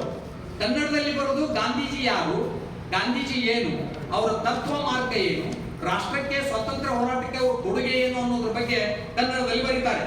ಮತ್ತೆ ಅವರ ಕುರಿತು ಬರೀತಾರೆ. ಖಾದಿ ಶಾಸ್ತ್ರ ಅನ್ನುವಂತ ಗ್ರಂಥವನ್ನು ಬರೀತಾರೆ ಕನ್ನಡದಲ್ಲಿ. ಅದು ಹಿಂದಿಗೆ ತರ್ಜುಮೆ ಆಗುತ್ತೆ, ಖಾದಿ ಶಾಸ್ತ್ರ ಅಂತ. ನೋಡ್ರಿ, ಖಾದಿ ಶಾಸ್ತ್ರ ಅನ್ನುವಂತ ಶಾಸ್ತ್ರ ಗ್ರಂಥವನ್ನ ಮೊಟ್ಟ ಮೊದಲಿಗೆ ನಮ್ಮ ಮಂಜಪ್ಪನವರು ಕನ್ನಡದಲ್ಲಿ ಬರೆದದ್ದು, ಆಮೇಲೆ ಹಿಂದಿಗೆ ತರ್ಜುಮೆ ಆಗುತ್ತೆ. ಎಂತ ದೊಡ್ಡ ಕೆಲಸ ನೋಡ್ರಿ ಇದು. ಖಾದಿಯ ಬಗ್ಗೆ ಇವರು ಭಾರತಕ್ಕೆ ಒಂದು ಪುಸ್ತಕ ಕೊಡ್ತಾರೆ. ನಂತರದಲ್ಲಿ ಆ ಪುಸ್ತಕದಲ್ಲಿ ಹೇಳ್ತಾರೆ, ಸರ್ವರು ಖಾದಿಧಾರಿಗಳಾಗಬೇಕು, ಖಾದಿಯೇ ನಮ್ಮ ಸಂಕೇತವಾಗಬೇಕು ಅಂತ ಗಾಂಧೀಜಿಯ ತತ್ವವನ್ನ ಎತ್ತಿ ಹಿಡಿತಾರೆ. ಸತ್ಯಾಗ್ರಹ ಧರ್ಮವನ್ನ ಚಾಚು ತಪ್ಪದೆ ಪಾಲಿಸಿದ ಕಾರಣಕ್ಕೆ ಜನರು ಇವರನ್ನ ಈ ಕರ್ನಾಟಕ ಗಾಂಧಿ ಅನ್ನುವಂಥದ್ದಕ್ಕೆ ಜೈ ಜೈ ಅಂತ ಹೇಳ್ತಾರೆ ಅನ್ನುವಂಥದ್ದು. ಇವರ ಉಗ್ರವಾದ, ಕಟುವಾದ ಸಂಪಾದಕೀಯಗಳನ್ನ, ವಿಚಾರ, ಲೇಖನ, ಚಿಂತನ, ಮಂಥನಗಳನ್ನ ನೋಡಿದ ಆಳರಸರಿಗೆ, ಜಮೀನ್ದಾರರಿಗೆ ಇವರು ಶಿವಸಪ್ಪನರಾಗಿ ಕಾಣ್ತಾರೆ. ಅನೇಕರು ಮಂಜಪ್ಪನವರ ಹಾದಿ ಬೀದಿಯಲ್ಲಿ ಅವರನ್ನು ವಿರೋಧ ಮಾಡ್ತಾರೆ. ಮಂಜಪ್ಪನವರು ಯಾವುದಕ್ಕೂ ಕ್ಯಾರಿ ಅನ್ನೋದಿಲ್ಲ. ಇದ್ದ ಸ್ಥಿತಿ ಮತ್ತು ಸತ್ಯ ಹೇಳುವುದು ಮಾತ್ರ ನನ್ನ ಕರ್ತವ್ಯ. ಈ ಸತ್ಯಕ್ಕಾಗಿ ಮತ್ತು ಇದ್ದ ಸ್ಥಿತಿಯನ್ನು ಎದುರಿಸುವುದಕ್ಕಾಗಿ ನನ್ನ ಪ್ರಾಣ ನಿಮ್ಮ ಕೈಯಲ್ಲಿದೆ, ಏನ್ ಬೇಕಾದ್ರೂ ಮಾಡಬಹುದು ಅಂತ ಹೇಳ್ತಾರೆ. ಯಾವುದಕ್ಕೂ ಅಂತ ಮಂಜಪ್ಪನವರು ಶರಣ ತತ್ವವನ್ನ ಅಭ್ಯಾಸ ಮಾಡಿ ಅವರು ಕೂಡ ಸಾಕ್ಷಾತ್ ಶರಣರೇ ಆಗಿದ್ರು ಅನ್ನುವಂಥದ್ದು. ಈ ರೀತಿಯಾಗಿ ವಿಚಾರ ಸಾಹಿತ್ಯದ ಕೊಡುಗೆ ಇವರು ಅನನ್ಯವಾಗಿದ್ದು, ಆದ್ದರಿಂದ ಇವರನ್ನ ಕನ್ನಡದ ವಿಚಾರ ಸಾಹಿತ್ಯದ ರಾಷ್ಟ್ರೀಯ ಧರ್ಮದ ಪಿತಾಮಹರೆಂದು ಕರೆದರೆ ತಪ್ಪಾಗಿಲ್ಲ ಅನ್ನುವಂಥ ಮಾತನ್ನ ಲೇಖಕರು ಬರೀತಾರೆ. ಇವರು ಬರೆದ ಆತ್ಮಚರಿತ್ರೆ ಕನ್ನಡದಲ್ಲಿ ಬರೆದಿರ್ತಕ್ಕಂಥ ಅನೇಕ ಶ್ರೇಷ್ಠ ಆತ್ಮಚರಿತ್ರೆಗಳಲ್ಲಿ ಅತ್ಯಂತ ಮಹತ್ವದ್ದು. ಇವರು ತಮ್ಮ ಆತ್ಮಚರಿತ್ರೆಯನ್ನು ಬರೆದಿದ್ದಾರೆ. ಗಾಂಧೀಜಿಯವರ ಸತ್ಯ ಶೋಧನೆಯನ್ನ ಅದಕ್ಕೆ ಹೋಲಿಸ್ತಾರೆ. ಆ ಗಾಂಧಿ ಇವರ ಆತ್ಮಚರಿತ್ರೆಯನ್ನು ಓದಲಿಕ್ಕೆ ನನಗೆ ಅವಕಾಶ ಸಿಗಲಿಲ್ಲ. ನಮ್ಮ ಮೆಣಸಿನಕಾಯಿ ಸರ್ ಅವರು ಈ ಮಂಜಪ್ಪನವ್ರ ಬಗ್ಗೆ ಹೇಳಿದಾಗ ನನಗೆ ಅಲ್ಪ ಸ್ವಲ್ಪ ಇದ್ದಂತ ಮಾಹಿತಿಯನ್ನ ಅದನ್ನ ವಿಸ್ತರಿಸಿಕೊಂಡು ಅಭ್ಯಾಸ ಮಾಡ್ತಾ ಹೋದಾಗ ಆ ಮಂಜಪ್ಪನವರನ್ನ 12ನೇ ಶತಮಾನದ ಬಸವಣ್ಣವರಿಗಿಂತಲೂ ಮೊದಲು ನಾವು ಅಭ್ಯಾಸ ಮಾಡಬೇಕು ಅಂತ ಅನಿಸ್ತಾರೆ. ಅವಾಗ ಶರಣರು ನಮಗೆ ಸರಳವಾಗಿ ಅರ್ಥ ಆಗ್ತಾರೆ. ರಾಷ್ಟ್ರೀಯ ನಾಯಕರು ಸರಳವಾಗಿ ಅರ್ಥ ಆಗ್ತಾರೆ. ಸ್ವಾತಂತ್ರ್ಯ ಹೋರಾಟಗಾರರು ನಮಗೆ ಸರಳ ಅರ್ಥ ಆಗ್ತಾರೆ ಅನ್ನುವಂಥ ವಿಚಾರ ನನಗೂ ಗೊತ್ತಾಯಿತು. ಅವರ ಭಾರತೀಯರ ದೇಶಭಕ್ತಿ ಒಂದು ಅತ್ಯಂತ ಅಪೂರ್ವವಾದ ಕೃತಿ ಅದು. ಅವರು ಸುಮಾರು 83ಕ್ಕಿಂತ ಹೆಚ್ಚು ಕೃತಿಗಳನ್ನು ಬರೆದಿದ್ದಾರೆ. ಇಷ್ಟು ಗದ್ದಲದಲ್ಲಿ, ಇಷ್ಟು ಏನು ಅಂತ ಹೇಳಿದ್ರೆ ವರ್ಕಿನ ಒಂದು ಏನಾದ್ರೆ ಕೆಲಸದ ಒತ್ತಡದಲ್ಲಿ, ದೇಶ ವಿದೇಶಗಳ ಗಣ್ಯ ಚಿಂತಕರ ಬರಹಗಳ ಅಧ್ಯಯನದ ಫಲವಾಗಿ ಅವರು ಭಾರತೀಯರ ದೇಶಭಕ್ತಿಯನ್ನ ವಿದೇಶದ ಅಮೆರಿಕಾ ಕ್ರಾಂತಿ, ಕೈಗಾರಿಕಾ ಕ್ರಾಂತಿ, ರಷ್ಯಾ ಕ್ರಾಂತಿ, ಫ್ರಾನ್ಸ್ ಕ್ರಾಂತಿ, ಇಟಲಿ, ಜರ್ಮನಿಗಳ ಏಕೀಕರಣ, ಅಲ್ಲಿ ಇರ್ತಕ್ಕಂಥ ಮಹಾನ್ ವ್ಯಕ್ತಿಗಳ ವಿಚಾರಗಳನ್ನು ಒಗ್ಗೂಡಿಸಿ ಭಾರತೀಯರ ದೇಶಭಕ್ತಿ ಅನ್ನುವಂಥ ಪುಸ್ತಕವನ್ನು ಬರೆದಿದ್ದಾರೆ. ಅದನ್ನು ಓದಬೇಕು ನಿಜವಾಗಿ ನಾವೆಲ್ಲ. ಇವತ್ತು ಅದನ್ನು ನಾವು ಯಾರು ಓದೋದಿಲ್ಲ, ಯಾಕಂದ್ರೆ ನಮಗೆ ಟೈಮ್ ಇಲ್ಲ. ಈ ರೀತಿ ಗಣ್ಯ ಚಿಂತಕರ ಬರಹಗಳ ಅಧ್ಯಯನದ ಫಲವೇ ಇದೇನು ಅಂದ್ರೆ ಭಾರತೀಯರ ದೇಶಭಕ್ತಿ ಅಂತ ಹೇಳಿ ಪ್ರೊಫೆಸರ್ ವೀರೇಂದ್ರ ಶಿಂಪಿ ಅವರು ಅದ್ಭುತವಾಗಿ ಬರೀತಾರೆ. ಈ ನಾಡಿನ ಮಣ್ಣಿನಲ್ಲಿ ಅರಳಿದ ವಚನ ಸಂಸ್ಕೃತಿಯ ವಿಚಾರಗಳನ್ನ ರಾಷ್ಟ್ರ ನಿರ್ಮಾಣದ ಕಾರ್ಯಕ್ಕೆ ಆದರ್ಶವಾಗಿಸಿಕೊಂಡು ಹೋರಾಟ ಮಾಡಿದವರು ಯಾರಾದರೂ ಇದ್ರೆ ಅವರು ಹರ್ಡೇಕರ್ ಮಂಜಪ್ಪನವರು. ಶರಣ ವಿಚಾರಗಳು ದೇಶವನ್ನ ಕಟ್ಟುವ ವಿಚಾರಗಳು, ಶರಣ ತತ್ವಗಳು ಸಮಾಜವನ್ನು ಒಗ್ಗೂಡಿಸುವ ತತ್ವಗಳು, ಶರಣ ಚಿಂತನೆಗಳು ಮಾನವ ಬದುಕನ್ನ ಬದುಕಿಸಿ ಅದಕ್ಕೊಂದು ನೆಲೆಯನ್ನು ಒದಗಿಸುವಂತಹ ಚಿಂತನೆಗಳು, ಇವೆಲ್ಲವುಗಳನ್ನು ಮಂಜಪ್ಪನವರು ಅರಗಿಸಿಕೊಂಡಿದ್ದರಿಂದ ಅವರಿಗೆ ಎಲ್ಲ ಮಗ್ಗುಲುಗಳಲ್ಲಿ ಹೋರಾಟ ಮಾಡಲಿಕ್ಕೆ ಸಾಧ್ಯವಾಯಿತು. ಇನ್ನು ಮೇಲ್ವರ್ಗದ ಬುದ್ಧಿಜೀವಿಗಳಿಗೆ ಮಾತ್ರ ಈ ಸೀಮಿತವಾದಂತಹ ರಾಷ್ಟ್ರೀಯ ಬೆಳವಣಿಗೆ, ರಾಷ್ಟ್ರೀಯ ಚಳುವಳಿಗೆ ಮಧ್ಯಮ ವರ್ಗದವರನ್ನ ತೊಡಗಿಸುವ ಮೂಲಕ ಕರ್ನಾಟಕದಲ್ಲಿ ಅದಕ್ಕೆ ಜನಪರ ಚಳುವಳಿಯ ರೂಪವನ್ನು ಕೊಟ್ಟಿರ್ತಕ್ಕಂಥವನು ಹರ್ಡೇಕರ್ ಮಂಜಪ್ಪನವರು. ವಚನ ಚಳುವಳಿಯ ಸಂಗ್ರಹ, ಸಂಶೋಧನೆ, ಪರಿಶೀಲನೆ, ವಿಮರ್ಶೆ, ಟೀಕೆ ಇವೆಲ್ಲವುಗಳಿಗೆ ಒತ್ತಾಸೆಯಾಗಿ ಸಂಶೋಧನಾ ಪಿತಾಮಹರೆನಿಸಿದ ಬಹು ಹಳಕಟ್ಟಿಯವರನ್ನು ಸೇರಿಸಿಕೊಂಡು ವಚನ ಸಾಹಿತ್ಯದ ಸೇವೆಯನ್ನು ಮಾಡಿ ಹಳ್ಳಿಗೆ 1 ರಾತ್ರಿ, ಪಟ್ಟಣಕ್ಕೆ 3 ರಾತ್ರಿ ಅಂತ ಹೇಳಿ ಗುಲ್ಬರ್ಗ, ಬಿಜಾಪುರ, ಬಳ್ಳಾರಿ, ರಾಯಚೂರು, ಚಿತ್ರದುರ್ಗ, ಧಾರವಾಡ, ಬೆಳಗಾವಿ ಈ ಎಲ್ಲ ಭಾಗಗಳಲ್ಲಿ ಸಂಚರಿಸಿ ಶರಣ ಸಾಹಿತ್ಯದ ಕುರುಹುಗಳನ್ನ, ಶರಣ ಸಾಹಿತ್ಯದ ಒಂದು ಏನು ಅಂತ ಹೇಳಿದ್ರೆ ಮಹತ್ವವನ್ನ ಪ್ರಚಾರ ಮಾಡಿರ್ತಕ್ಕಂಥವ್ರು ಹರ್ಡೇಕರ್ ಮಂಜಪ್ಪನವರು. ಯಾರಿಗ್ರಿ ಆ ಮಹಾತ್ಮನ ಬಗ್ಗೆ ಚಿಂತೆ ಇದೆ? ಯಾರಿಗ್ರಿ ಆ ಮಹಾತ್ಮನ ಬಗ್ಗೆ ಒಂದಷ್ಟು ಕಾಳಜಿ ಇದೆ? ಈ ನೆಲದಲ್ಲಿ ಅವರು ಮಹಾನ್ ಕೆಲಸ ಮಾಡಿ ಮಹಾತ್ಮ ಗಾಂಧೀಜಿಗೆ ನೋಡ್ರಿ, ಮಹಾತ್ಮ ಗಾಂಧೀಜಿಗೆ ಒಬ್ರು ಕೇಳ್ತಾರಂತೆ ನೊಬೆಲ್ ಪಾರಿತೋಷಕ. ಈ ನೊಬೆಲ್ ಪಾರಿತೋಷಕವನ್ನ ಕೊಡ್ತಕ್ಕಂಥ ಸಮಿತಿ ಅಧ್ಯಕ್ಷರಿಗೆ ಒಬ್ರು ಕೇಳಿದ್ರಂತೆ, ಯಾರ್ಯಾರಿಗೂ ಉಪಯೋಗ ಇಲ್ಲದವರಿಗೆ ಎಷ್ಟೋ ಜನರಿಗೆ ನಾವು ನೊಬೆಲ್ ಪಾರಿತೋಷಕ ಕೊಟ್ವಿ, ಆ ಭಾರತದ ಅವತ್ತಿನ ಸಂದರ್ಭದಲ್ಲಿ 30-40 ಕೋಟಿ ಜನಸಂಖ್ಯೆಯನ್ನ ಬೆನ್ನಿಗೆ ಕಟ್ಟಿಕೊಂಡು ಸತ್ಯಾಗ್ರಹ ಮತ್ತು ಏನು ಅಂದ್ರೆ ಈ ಚಳುವಳಿ ಅನ್ನುವಂಥ ಅಸ್ತ್ರವನ್ನ ಹಿಡಿದು ಅಹಿಂಸಾತ್ಮಕವಾಗಿ ಹೋರಾಟ ಮಾಡಿದ ಗಾಂಧೀಜಿಗೆ ನಾವು ಕೊಡ್ಲೇ ಇಲ್ಲಲ್ರಿ ಅಂತ ದ್ರೋಹ ಆಗಿ ಹೋಯಿತು ಅಂತ. ಆಗ ನೊಬೆಲ್ ಪಾರಿತೋಷಕ ಕಮಿಟಿ ಅಧ್ಯಕ್ಷರು ಹೇಳ್ತಾರಂತೆ, ಹುಚ್ಚರೇ ನೀವು ಸುಮ್ಮನೆ ತುಂಬಿರಿ ಅಂದ್ರು. ಯಾಕ್ರಿ ಸರ್ ನಾ ಕೇಳಿದ ತಪ್ಪಾತಾರೆ? ಇಲ್ಲ, ತಪ್ಪಲ್ಲ, ನೀ ಕೇಳಿದ್ದು ಮಹಾ ಪ್ರಮಾದ ಆಯ್ತು. ಕೇಳಿದವ್ರು ತಪ್ಪು ತಿಳ್ಕೊಂಡ್ರೆ ಗಾಂಧೀಜಿ ಅದಕ್ಕೆ ಯೋಗ್ಯರಲ್ಲನ್ರಿ. ಸುಮ್ಮನೆ ಇರಿ, ನೀವೇನ್ ಮಾತಾಡ್ತೀರಿ ಅಂದ್ರು. ಒಗಟೊಗಟಾಗಿ ಮಾತಾಡ್ಬೇಡ್ರಿ, ಯಾಕೆ ಕೊಡ್ಲಿಲ್ಲ ಹೇಳ್ರಿ ಅಂದ್ರಂತೆ. ಆ ನೊಬೆಲ್ ಪಾರಿತೋಷಕ ಕಮಿಟಿ ಅಧ್ಯಕ್ಷರು ಹೇಳಿದ್ರಂತೆ, ಎದ್ ನಿಂತ ಹೇಳಿದ್ರಂತವ್ರು, ಗಾಂಧೀಜಿ ಬಗ್ಗೆ ಮಾತಾಡ್ಬೇಕಾದ್ರೆ ಮುಂದೆ ಮಾತಾಡ್ಬೋದು, ಎದ್ ನಿಂತ ಮಾತಾಡ್ತೇನೆ ಅಂತ ಹೇಳಿದ್ರಂತವ್ರು. ಗಾಂಧೀಜಿಗೆ ಕೊಡುವಂತಹ ಒಂದು ಏನು ಪ್ರಶಸ್ತಿ ಐತಲ್ಲ, ಅಷ್ಟು ದೊಡ್ಡ ಪ್ರಶಸ್ತಿ ಇದಲ್ಲ ಅಂತ. ಗಾಂಧೀಜಿಗೆ ನಾವು ಕೊಡ್ಬೇಕಲ್ಲ, ನೊಬೆಲ್ ಪಾರಿತೋಷಕ ಯಾರ್ಯಾರಿಗೆ ಕೊಡ್ತೇವೆ ಅಂದ್ರಲ್ಲ, ಅಷ್ಟು ದೊಡ್ಡ ಪ್ರಶಸ್ತಿ ಇದಲ್ಲ. ಇಲ್ಲ ಯಾವಾಗ ಕೊಟ್ಟಿರ್ತಿದ್ವಿ ಅಂದ್ರು. ಹಾಗೆ ನಾವು ಯಾರ್ಯಾರಿಗೋ ಏನೇನೋ ಮಾಡ್ತೀವಲ್ಲ, ಒಬ್ಬರಿಗೆ ಎಲ್ಲೋ ಒಂದು ಗ್ರಾಮ ಪಂಚಾಯತಿ ಅಧ್ಯಕ್ಷ ಆರಿಸಿದ್ರೆ ಅವ್ನು ಕರೆದು ಯಾರು ಸನ್ಮಾನ ಏನು ಊದಿ ಬಾರಿಸಿ ಏನೇನೋ ಸನ್ಮಾನ ಮಾಡ್ತೀವಿ ಅಂತ ಮಂಜಪ್ಪನವರಿಗೆ ಶತಮಾನೋತ್ಸವ ಸಂದರ್ಭದಲ್ಲಿ ಒಂದು ಫೋಟೋ ಇಟ್ಟು ಹಾರ ಹಾಕು ಭಾಗ್ಯನೂ ಕೂಡ ನಮಗೆ ಸಿಗಲಿಲ್ಲ ಕನ್ನಡಿಗರಿಗೆ. ಆ ಕಾರ್ಯಕ್ರಮ ಮಾಡುವ ಕನ್ನಡಿಗರಲ್ಲಿ ಅದೆಂತ ಏನು ಅಂತ ಹೇಳಿದ್ರೆ ಅಧಿಕಾರದ ಮದ ತಲೆ ಕಟ್ಕೊಂಡಿರ್ಬೇಕು. ಇರಲಿ, ಕಾಲ ಬಂದಾಗ ಮತ್ತೆ ಮಾತಾಡೋಣ. ಈ ರೀತಿಯಾಗಿ ಮೇಲ್ವರ್ಗದ ಬುದ್ಧಿಜೀವಿಗಳಿಗೆ ಮಾತ್ರ ಸೀಮಿತವಾಗಿರ್ತಕ್ಕಂಥ ರಾಷ್ಟ್ರೀಯ ಚಳುವಳಿಗೆ ಮಧ್ಯಮ ವರ್ಗದ ಜನರನ್ನ ಸೇರಿಸುವ ಮೂಲಕ ಅದಕ್ಕೆ ಜನಪರ ಚಳವಳಿಯನ್ನು ರೂಪ ಕೊಟ್ಟರು. ಇಂಥ ಮಹಾತ್ಮ ಕನ್ನಡಿಗರಾಗಿರುವುದು ನಮ್ಮ ಸುದೈವ ಅಂತ ಹೇಳಿ ನಮ್ಮ ಜೊತೆಗೆ ಇದ್ದಂತಹ ವಚನ ಸಾಹಿತ್ಯ ಸಂಶೋಧಕರು, ಕರ್ನಾಟಕ ವಿಶ್ವವಿದ್ಯಾಲಯ ಕನ್ನಡ ಪೀಠದ ಅಧ್ಯಕ್ಷರು, ಮತ್ತೆ ಏನಪ್ಪಾ ಅಂದ್ರೆ ವಚನಗಳನ್ನ ಒಂದೇ ಕಡೆ ಪ್ರಕಟ ಮಾಡಲು ಅಹೋರಾತ್ರಿ ಹೋರಾಡಿ ಅಂತಿಮವಾಗಿ ಒಂದು ಏನು ಅಂತ ಹೇಳಿದ್ರೆ ದುರಂತ ಸಾವಿಗೆ ಈಡಾಗಿರ್ತಕ್ಕಂಥ ಖ್ಯಾತ ಸಂಶೋಧಕರಾಗಿರ್ತಕ್ಕಂಥ ಡಾಕ್ಟರ್ ಎಂ ಕಲಬುರ್ಗಿ ಅವರು ಕಣ್ಣೀರು ಸುರಿಸ್ತಾ ಹೇಳ್ತಾರೆ ಒಂದು ಕಾರ್ಯಕ್ರಮದಲ್ಲಿ, ಇಂಥ ಮಹಾತ್ಮ ಕನ್ನಡಿಗನಾಗಿರುವುದು ನಮ್ಮ ಸುದೈವ. ನಮಗ್ ಗೊತ್ತಿಲ್ಲ ನಮ್ಮ ಸುದೈವ ಹೌದು ಅಲ್ಲ, ನಮಗೆ ಒಂದು ಹನಿ ಕಣ್ಣೀರು ಗೊತ್ತಿಲ್ಲ ಆ ಮಹಾತ್ಮನ ಬಗ್ಗೆ ನಾವು ಯಾಕೆ ಇಷ್ಟೊಂದು ಅಸಡ್ಡೆ ಅಲಕ್ಷ್ಯವನ್ನು ತಾಳಿದ್ದೇವೆ ಅಂತ. ನಂತರದಲ್ಲಿ ಆರ್ಯ ಸಮಾಜದ ಕಾರ್ಯದರ್ಶಿಯಾಗಿದ್ದ ಹಳಕರ್ ಅನ್ನುವಂಥವ್ರು, ಅವರು ನ್ಯಾಯವಾದಿಯಾಗಿದ್ರು. ಅವ್ರ ಸಂಪರ್ಕದಿಂದ ಆರ್ಯ ಸಮಾಜದ ಬಗ್ಗೆ ಇವರು ಆಕರ್ಷಿತರಾಗ್ತಾರೆ. ನೋಡ್ರಿ, ಭಾರತ ರಾಷ್ಟ್ರೀಯತೆಯ ಮುನ್ನೆಲೆಗೆ ಬೇಕಾದ ಎಲ್ಲ ಕೆಲಸಗಳನ್ನು ಮಾಡ್ತಾ ಹೋಗ್ತಾರ. ದಯಾನಂದ ಸರಸ್ವತಿ ಅವರು ಪ್ರಕಟ ಮಾಡ್ತಾ ಇದ್ದಂತ ಸತ್ಯಾರ್ಥ ಪ್ರಕಾಶ ಅನ್ನುವಂಥ ಗ್ರಂಥವನ್ನ ಕನ್ನಡಕ್ಕೆ ಅನುವಾದಿಸಲು ಆಸಕ್ತಿಯನ್ನ ಹೊಂದಿದ ಇವರು ಅದನ್ನು ಕನ್ನಡಕ್ಕೆ ತರ್ತಾರೆ. ಅಕಸ್ಮಾತ್ ಆಗಿ ಸತ್ಯಾರ್ಥ ಪ್ರಕಾಶ ಅನ್ನುವಂಥ ಗ್ರಂಥವನ್ನ ಕನ್ನಡಕ್ಕೆ ತರುವಾಗ ಒಂದಷ್ಟು ಸಾಹಿತ್ಯದ ಸಂಶೋಧನೆಗೆ ತೊಡಗುತ್ತಾರೆ. ಸಾಹಿತ್ಯದ ಸಂಶೋಧನೆಗೆ ತೊಡಗಿದಾಗ ಮಂಜಪ್ಪನವರಿಗೆ ಬಸವಣ್ಣನವರು ರಚಿಸಿದ ವಚನಗಳ ತಾಡೋಲೆಯ ಒಂದು ಕಟ್ಟು ಸಿಕ್ತು. ಆ ಕಟ್ಟು ಸಿಕ್ಕಿದ್ದೇ ನೆಪವಾಗಿ ಮಂಜಪ್ಪನವರು ಅದನ್ನು ಓದ್ಲಿಕ್ಕೆ ಹತ್ತಾರಲ್ಲ, ಆ ಕಡೆ ದಯಾನಂದ ಸರಸ್ವತಿಯರ ಸತ್ಯಾರ್ಥ ಪ್ರಕಾಶ ಅಲ್ಲೇ ಉಳಿತು, ರಾಷ್ಟ್ರೀಯ ಚಳುವಳಿ ಉಳಿತು. ಇದೇನಿದು ಬ್ರಹ್ಮಾಂಡವನ್ನೇ ಇಲ್ಲಿ ಇಟ್ಟುಕೊಂಡು ನಾನು ಹೊರಗೆಲ್ಲ ಸುತ್ತಾಡ್ತಾ ಇದ್ದೇನಲ್ಲ ಅನ್ನುವಂತ ಮನಸ್ಥಿತಿಯೊಂದಿಗೆ ಅವ್ರು ಏನ್ ಮಾಡ್ತಾರೆ ಅಂತಂದ್ರೆ, ಆಗ ಆ ತಾಡೋಲೆಗಳನ್ನು ತೆಗೆದುಕೊಂಡು ಅಧ್ಯಯನ ಮಾಡ್ತಾ ಮಾಡ್ತಾ ತಮ್ಮ ಜೀವನ ಪಥವನ್ನೇ ಬದಲಾವಣೆ ಮಾಡಿಕೊಂಡು ಬಸವಣ್ಣನವರ ವಚನಗಳಿಗೆ ಪ್ರಭಾವಿತರಾಗ್ತಾರೆ. ನಂತರದಲ್ಲಿ ಬಸವಣ್ಣನವರ ತತ್ವಗಳು, ಸಂದೇಶಗಳು, ಅವರ ಚಿಂತನೆಗಳನ್ನು ತಿಳಿದುಕೊಳ್ಳೋದಕ್ಕೆ, ಅವುಗಳ ಪ್ರಚಾರ ಮಾಡೋದಕ್ಕೆ ದೃಢ ನಿರ್ಧಾರ ಮಾಡ್ತಾರೆ. ಈ ಕಾರಣಕ್ಕಾಗಿ ಸಂಸಾರದ ಬಂಧನ ತೊಡಕುಗಳನ್ನ ತೊಡೆದು ಹಾಕಿ ನಾನು ಬಸವಣ್ಣನ ಮಾರ್ಗದಲ್ಲಿ ನಡೀತೇನೆ ಅಂತ ಹೇಳಿ ವಚನ ಪ್ರತಿಜ್ಞೆಯನ್ನ ಮಾಡಿಕೊಳ್ತಾರೆ ಹರ್ಡೇಕರ್ ಮಂಜಪ್ಪನವರು. ಈ ರೀತಿ ವಿಚಾರ ಮಾಡಿ ಆಜನ್ಮ ಬ್ರಹ್ಮಚಾರಿ ಆಗ್ತಾರೆ. ಮಹಾತ್ಮ ಗಾಂಧೀಜಿ ಒಂದು ಪ್ರಭಾವ, ಬಸವಣ್ಣನವ್ರದ್ದು ಇನ್ನೊಂದು ಪ್ರಭಾವ. ನಂತರದಲ್ಲಿ ದಾವಣಗೆರೆಯ ಕಂಚಿಕೆರೆ ಮಹಾಲಿಂಗಪ್ಪನವರಿಂದ ಬಸವಾದಿ ಶಿವಶರಣರ ವಚನಗಳನ್ನು ಕುರಿತು ತಿಳ್ಕೊಳ್ತಾರೆ. ವಚನ ಸಾಹಿತ್ಯವನ್ನು ಅಭ್ಯಾಸ ಮಾಡಲಿಕ್ಕೆ ಆರಂಭಿಸ್ತಾರೆ. ನಂತರದಲ್ಲಿ ದಾವಣಗೆರೆ ವಿರಕ್ತ ಮಠದ ಪೂಜ್ಯ ಮೃತ್ಯುಂಜಯ ಸ್ವಾಮಿಗಳವರ ಹತ್ತಿರ ಹೋಗಿ ಅವರಿಂದನೂ ಕೂಡ ತುಂಬಾ ಏನು ಅಂತಂದ್ರೆ ವಚನ ಸಾಹಿತ್ಯದ ಅಧ್ಯಯನ ಪ್ರೋತ್ಸಾಹವನ್ನು ಪಡಿತಾರೆ. ಆ ದಾವಣಗೆರೆ ವಿರಕ್ತ ಮಠದ ಮೃತ್ಯುಂಜಯ ಸ್ವಾಮೀಜಿಗಳು ಮತ್ತಾರೂ ಅಲ್ಲ, ಅವರು ನಮ್ಮ ಧಾರವಾಡದ ಮುರುಘಾ ಮಠದ ಲಿಂಗೈಕ್ಯ ಪೂಜ್ಯ ಮೃತ್ಯುಂಜಯ ಮಹಾಸ್ವಾಮಿಗಳೇ.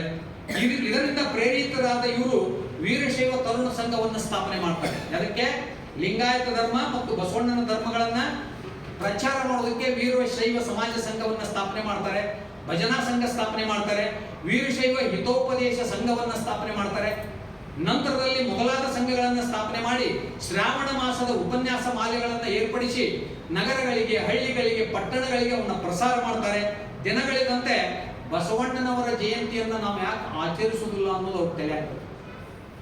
ಇಷ್ಟೆಲ್ಲ ಮಾಡಾಕ್ತೇವೆ. ಜೈನರು ಮಹಾವೀರನ ಜಯಂತಿ ಆಚರಣೆ ಮಾಡ್ತಾರೆ, ಬೌದ್ಧರು ಬುದ್ಧನ ಜಯಂತಿಯನ್ನು ಆಚರಣೆ ಮಾಡ್ತಾರೆ, ಮುಸ್ಲಿಮರು ಪೈಗಂಬರರ ಜಯಂತಿ ಆಚರಣೆ ಮಾಡ್ತಾರೆ, ಕ್ರೈಸ್ತರು ಯೇಸು ಕ್ರಿಸ್ತನ ಜಯಂತಿ ಆಚರಣೆ ಮಾಡ್ತಾರೆ, ಸಿಖ್ಖರು ಗುರುನಾನಕರ ಜಯಂತಿ ಆಚರಣೆ ಮಾಡ್ತಾರೆ. ಹೀಗಿರುವಾಗ ನಾವು ಲಿಂಗಾಯತರು, ನಾವು ಈ ವೀರಶೈವ ಲಿಂಗಾಯತರು ಅನ್ನುವಂಥವ್ರು, ನಾವು ಏನು ಬಸವಣ್ಣವರ ಜಯಂತಿಯನ್ನು ಯಾಕೆ ಆಚರಣೆ ಮಾಡಂಗಿಲ್ಲ ಅಂತ ಒಳಗೆ ಬರಲಿಲ್ಲ. ಆಗ ಅವ್ರು ಏನ್ ಮಾಡ್ತಾರೆ ಅಂತಂದ್ರೆ, ಅವರ ಮನದಲ್ಲಿ ಸುಳಿಲಿಕ್ಕೆ ಆರಂಭ ಮಾಡ್ತದ. ಈ ಬೇರೆ ಧರ್ಮೀಯರ ಜಯಂತಿಗಳನ್ನು ನೋಡಿ ಪ್ರಭಾವಿತರಾಗ್ತಾರೆ. ನಂತರದಲ್ಲಿ ಬಸವಣ್ಣನವರ ಜನ್ಮದಿನದ ಬಗ್ಗೆ ಇವರಿಗೆ ಯಾವ ದಾಖಲೆಗಳು ಸಿಗೋದಿಲ್ಲ, ಬಹಳ ಕಠಿಣವಾಗಿರ್ತದೆ. ನಂತರದಲ್ಲಿ ಅವರು ಏನೇನೋ ಪ್ರಯತ್ನ ಮಾಡಿ ಕಾಶಿ ವಿಶ್ವವಿದ್ಯಾಲಯದಲ್ಲಿ ಪಂಡಿತರೆನಿಸಿಕೊಂಡಿದ್ದ, ಪಾಂಡಿತ್ಯವನ್ನ ಪಡೆದಂತ ಚಂದ್ರಶೇಖರ ಶಾಸ್ತ್ರಿಗಳು ಅನ್ನೋರನ್ನ ಭೇಟಿ ಆಗ್ತಾರೆ. ಭೇಟಿಯಾಗಿ ಅವ್ರನ್ನ ಸಂಪರ್ಕ ಮಾಡಿ ಬಸವೇಶ್ವರರ ಜಯಂತಿಯನ್ನು ಆಚರಣೆ ಮಾಡಬೇಕು, ಅವ್ರು ಹುಟ್ಟಿದ ದಿನ ನಮಗೆ ಯಾವುದು ನೋಡ್ರಿ ಅಂತಂದಾಗ ಅವರು ಒಂದಷ್ಟು ದಿವಸ ಟೈಮ್ ಕೊಡುವಂತಾರೆ. ಟೈಮ್ ತಗೊಂಡು ಅವ್ರು ಏನು ಮಾಡಂಗಿಲ್ಲ. ಕೊನೆಗೆ ಅವರು ಇವ್ರಿಗೊಂದು ಪತ್ರ ಬರೀತಾರೆ, ಬಸವಣ್ಣವರ ಜಯಂತಿ ಅಥವಾ ಹುಟ್ಟಿದ ಕುರಿತು ಯಾವ ದಾಖಲೆಗಳು ಲಭ್ಯ ಇಲ್ಲ ಮತ್ತು ಸಿಗೋದಿಲ್ಲ, ಕಠಿಣ ಅದ, ಸಿಗ್ಲಿಕ್ಕೆ ಸಾಧ್ಯ ಇಲ್ಲ. ನೀವು ಒಂದು ಕೆಲಸ ಮಾಡ್ರಿ, ಬಸವಣ್ಣವ್ರ ಜಯಂತಿ ಬದಲಾಗಿ ರೇಣುಕಾಚಾರ್ಯ ಜಯಂತಿನ ಆರಂಭ ಮಾಡ್ರಿ ಅಂತ. ನೀವು ನಾ ಏನೋ ಕೇಳಿದ್ರಿ, ಏನೋ ಹೇಳ್ತಾನಲ್ಲ ಇವ ಅಂತ ಹೇಳಿ ಮಂಜಪ್ಪನವರು ಅವ್ರನ್ನ ಬಿಡ್ತಾರೆ. ನಂತರದಲ್ಲಿ ಈ ಜನ್ಮದಿನದ ಕುರಿತು ಎಲ್ಲಿಯೂ ಉಲ್ಲೇಖನ ಆಗಿರುವುದಿಲ್ಲ, ಏನ್ ಮಾಡಬೇಕು ಅಂತ ಹೇಳಿ ಅವರಿಗೆ ಹಗಲು ರಾತ್ರಿ ಅದೇ ಚಿಂತೆಗೆ ಬೀಳ್ತಾರ. ನಂತರದಲ್ಲಿ ಅವರು ಮುಂದೆ ಏನ್ ಮಾಡ್ತಾರೆ ಅಂತಂದ್ರೆ ತಮ್ಮ ಪ್ರಯತ್ನ ಮತ್ತು ಶೋಧನೆಯನ್ನ ಮುಂದುವರಿಸ್ತಾರೆ. ಇಡೀ ಕರ್ನಾಟಕ ಅಡ್ಡಾಡ್ತಾರೆ, ಗ್ರಂಥಾಲಯಗಳನ್ನ ಭೇಟಿ ಕೊಡ್ತಾರೆ.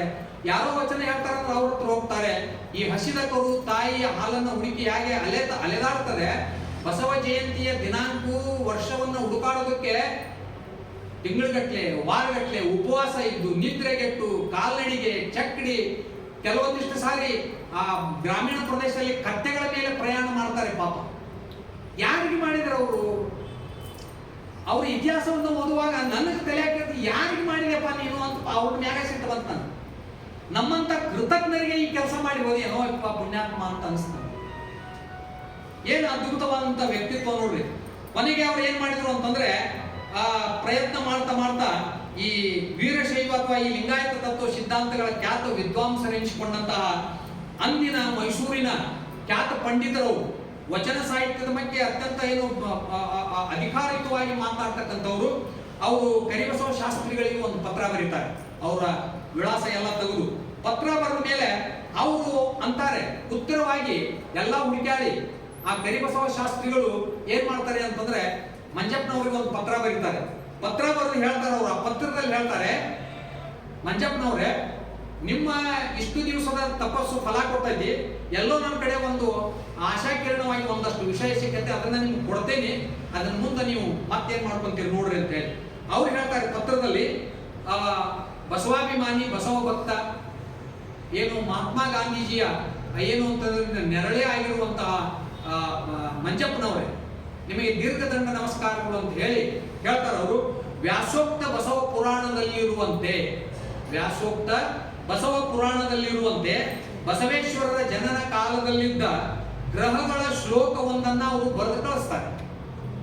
ವ್ಯಾಸೋಕ್ತ ಪುರಾಣದಲ್ಲಿ ಇರುವಂತೆ ಬಸವೇಶ್ವರರ ಜನನ ಕಾಲದಲ್ಲಿದ್ದಂತಹ ಗ್ರಹಗಳ ಕುರಿತಾದ ಶ್ಲೋಕವೊಂದನ್ನ ಬರೆದು ಅವರು ಕಳಿಸ್ತಾರೆ.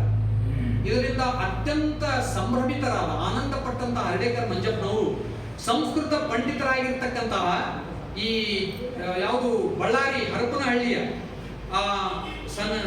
ಸನ್ಮಾನ್ಯ ಶ್ರೀ ಆರ್ ಶಾಂತಪ್ಪನವರನ್ನ ಭೇಟಿ ಆಗ್ತಾರೆ. ಆರ್ ಶಾಂತಪ್ಪನವರನ್ನ ಭೇಟಿಯಾಗಿ ಆ ಶ್ಲೋಕವನ್ನು ಅವ್ರಿಗೆ ಕೊಟ್ಟು ಕೈ ಮುಗಿದು ಹೇಳ್ತಾರೆ, ನನ್ನ ಪ್ರಾಣ ಈ ಶ್ಲೋಕದಲ್ಲಿ ಅಡಿಗೈತಿ, ಅದನ್ನ ಹೆಂಗಾರ ಮಾಡಿ ವಿಶ್ಲೇಷಣೆ ಮಾಡ್ರಿ ಅಂತ. ಆ ಆರ್ ಶಾಂತಪ್ಪನವ್ರು ಇವ್ರು ನೋಡಿ ನಗುತ್ತಾರವ್ರು. ಈ ಶ್ಲೋಕಕ್ಕೂ ನಿನ್ನ ಪ್ರಾಣಕ್ಕೂ ಏನ್ ಸಂಬಂಧ ಹೋಗಯ್ಯ ಅಂತಾರ ಅವ್ರು. ಅಯ್ಯೋ ಬುದ್ಧಿ ಹಂಗೆ ಮಾಡಕ್ ಹೋಗ್ಬೇಡ್ರಿ, ಏನಾರ ಮಾಡ್ರಿ, ಅದ್ರ ಏನ್ ಸತ್ಯ ಐತಿ ನನಗೆ ತಿಳಿಸ್ರಿ. ಆ ಹರಪನಹಳ್ಳಿ ಸಂಸ್ಕೃತ ಪಂಡಿತರಾಗಿರ್ತಕ್ಕಂಥ ಆರ್ ಶಾಂತಪ್ಪನವರಿಗೆ ಏನೋ ಅದ್ಭುತ ಅನಿಸ್ತದ. ನೀನು ಬಸವಣ್ಣನ ಬಗ್ಗೆ ಏನು ಬಂದಿಯಲ್ಪ, ಬಸವಣ್ಣ ನಾನು ನೋಡಿಲ್ಲ ನೀನು ನೋಡಿಲ್ಲ, ನನ್ನ ಪಾಲಿಗೆ ನೀನ ಬಸವಣ್ಣಿಗ ಅಂದ್ರ ನೋಡ್ರಿ. ಅವರು ಲಿಂಗಾಯತರಲ್ಲದೇ ಇದ್ರು ಕೂಡ ನಾನು ಬಸವಣ್ಣನ ನೋಡಿಲ್ಲ ನೀನು ನೋಡಿಲ್ಲ, ಈಗ ನನ್ನ ಪಾಲಿಗೆ ನೀನ ಬಸವಣ್ಣ ಬಾ ಕುಂದೂರು ಅಂದ್ರ. ಆ ಬಸವಣ್ಣನಿಗೆ ಅವ್ರು ಏನ್ ಮಾಡ್ಬೇಕೆಲ್ಲ ಮಾಡಿ ಸಮಾಧಾನ ಮಾಡ್ಕೋ, ವಿಶ್ರಾಂತಿ ತಗೋ, ಎಲ್ಲಿಂದ ಬಂದಿ ಏನೋ ಮಹಾತ್ಮ ಅಂತೇಳಿ ಅವರನ್ನ ಆ ಶ್ಲೋಕವನ್ನ ವಿಶ್ಲೇಷಣೆ ಮಾಡಿ ಹೇಳ್ತಾರೆ ಅವರು. ವೈಶಾಖ ಶುದ್ಧ 4ನೆಯ ದಿನ, ವೈಶಾಖ ಶುದ್ಧ 4ನೆಯ ದಿನ ರೋಹಿಣಿ ನಕ್ಷತ್ರದಂದು ಬಸವಣ್ಣನವರ ಜನನವಾಗಿದೆ ಅಂತ ತಿಳಿಸ್ತಾರೆ. ಮಂಜಪ್ಪನವರಿಗೆ ಈ ಇಡೀ ಜಗತ್ತ ಬಸವಮಯ ಆಗಿ ಕಾಣುತ್ತೆ. ಆ ಜನ್ಮದಿನ ತಿಳ್ಕೊಂಡಂತ ಮಂಜಪ್ಪನವ್ರಿಗೆ ಈ ಇಡೀ ಜಗತ್ತ ಬಸವಣ್ಣನ ಎಲ್ಲಿ ಕಂಡೆ ಹೋದಲ್ಲಿ ಬರೀ ಬಸವಣ್ಣನ ಮುಖಾನ ಕಾಣಕ್ಕಿಲ್ದಂತ ಅವ್ರಿಗೆ.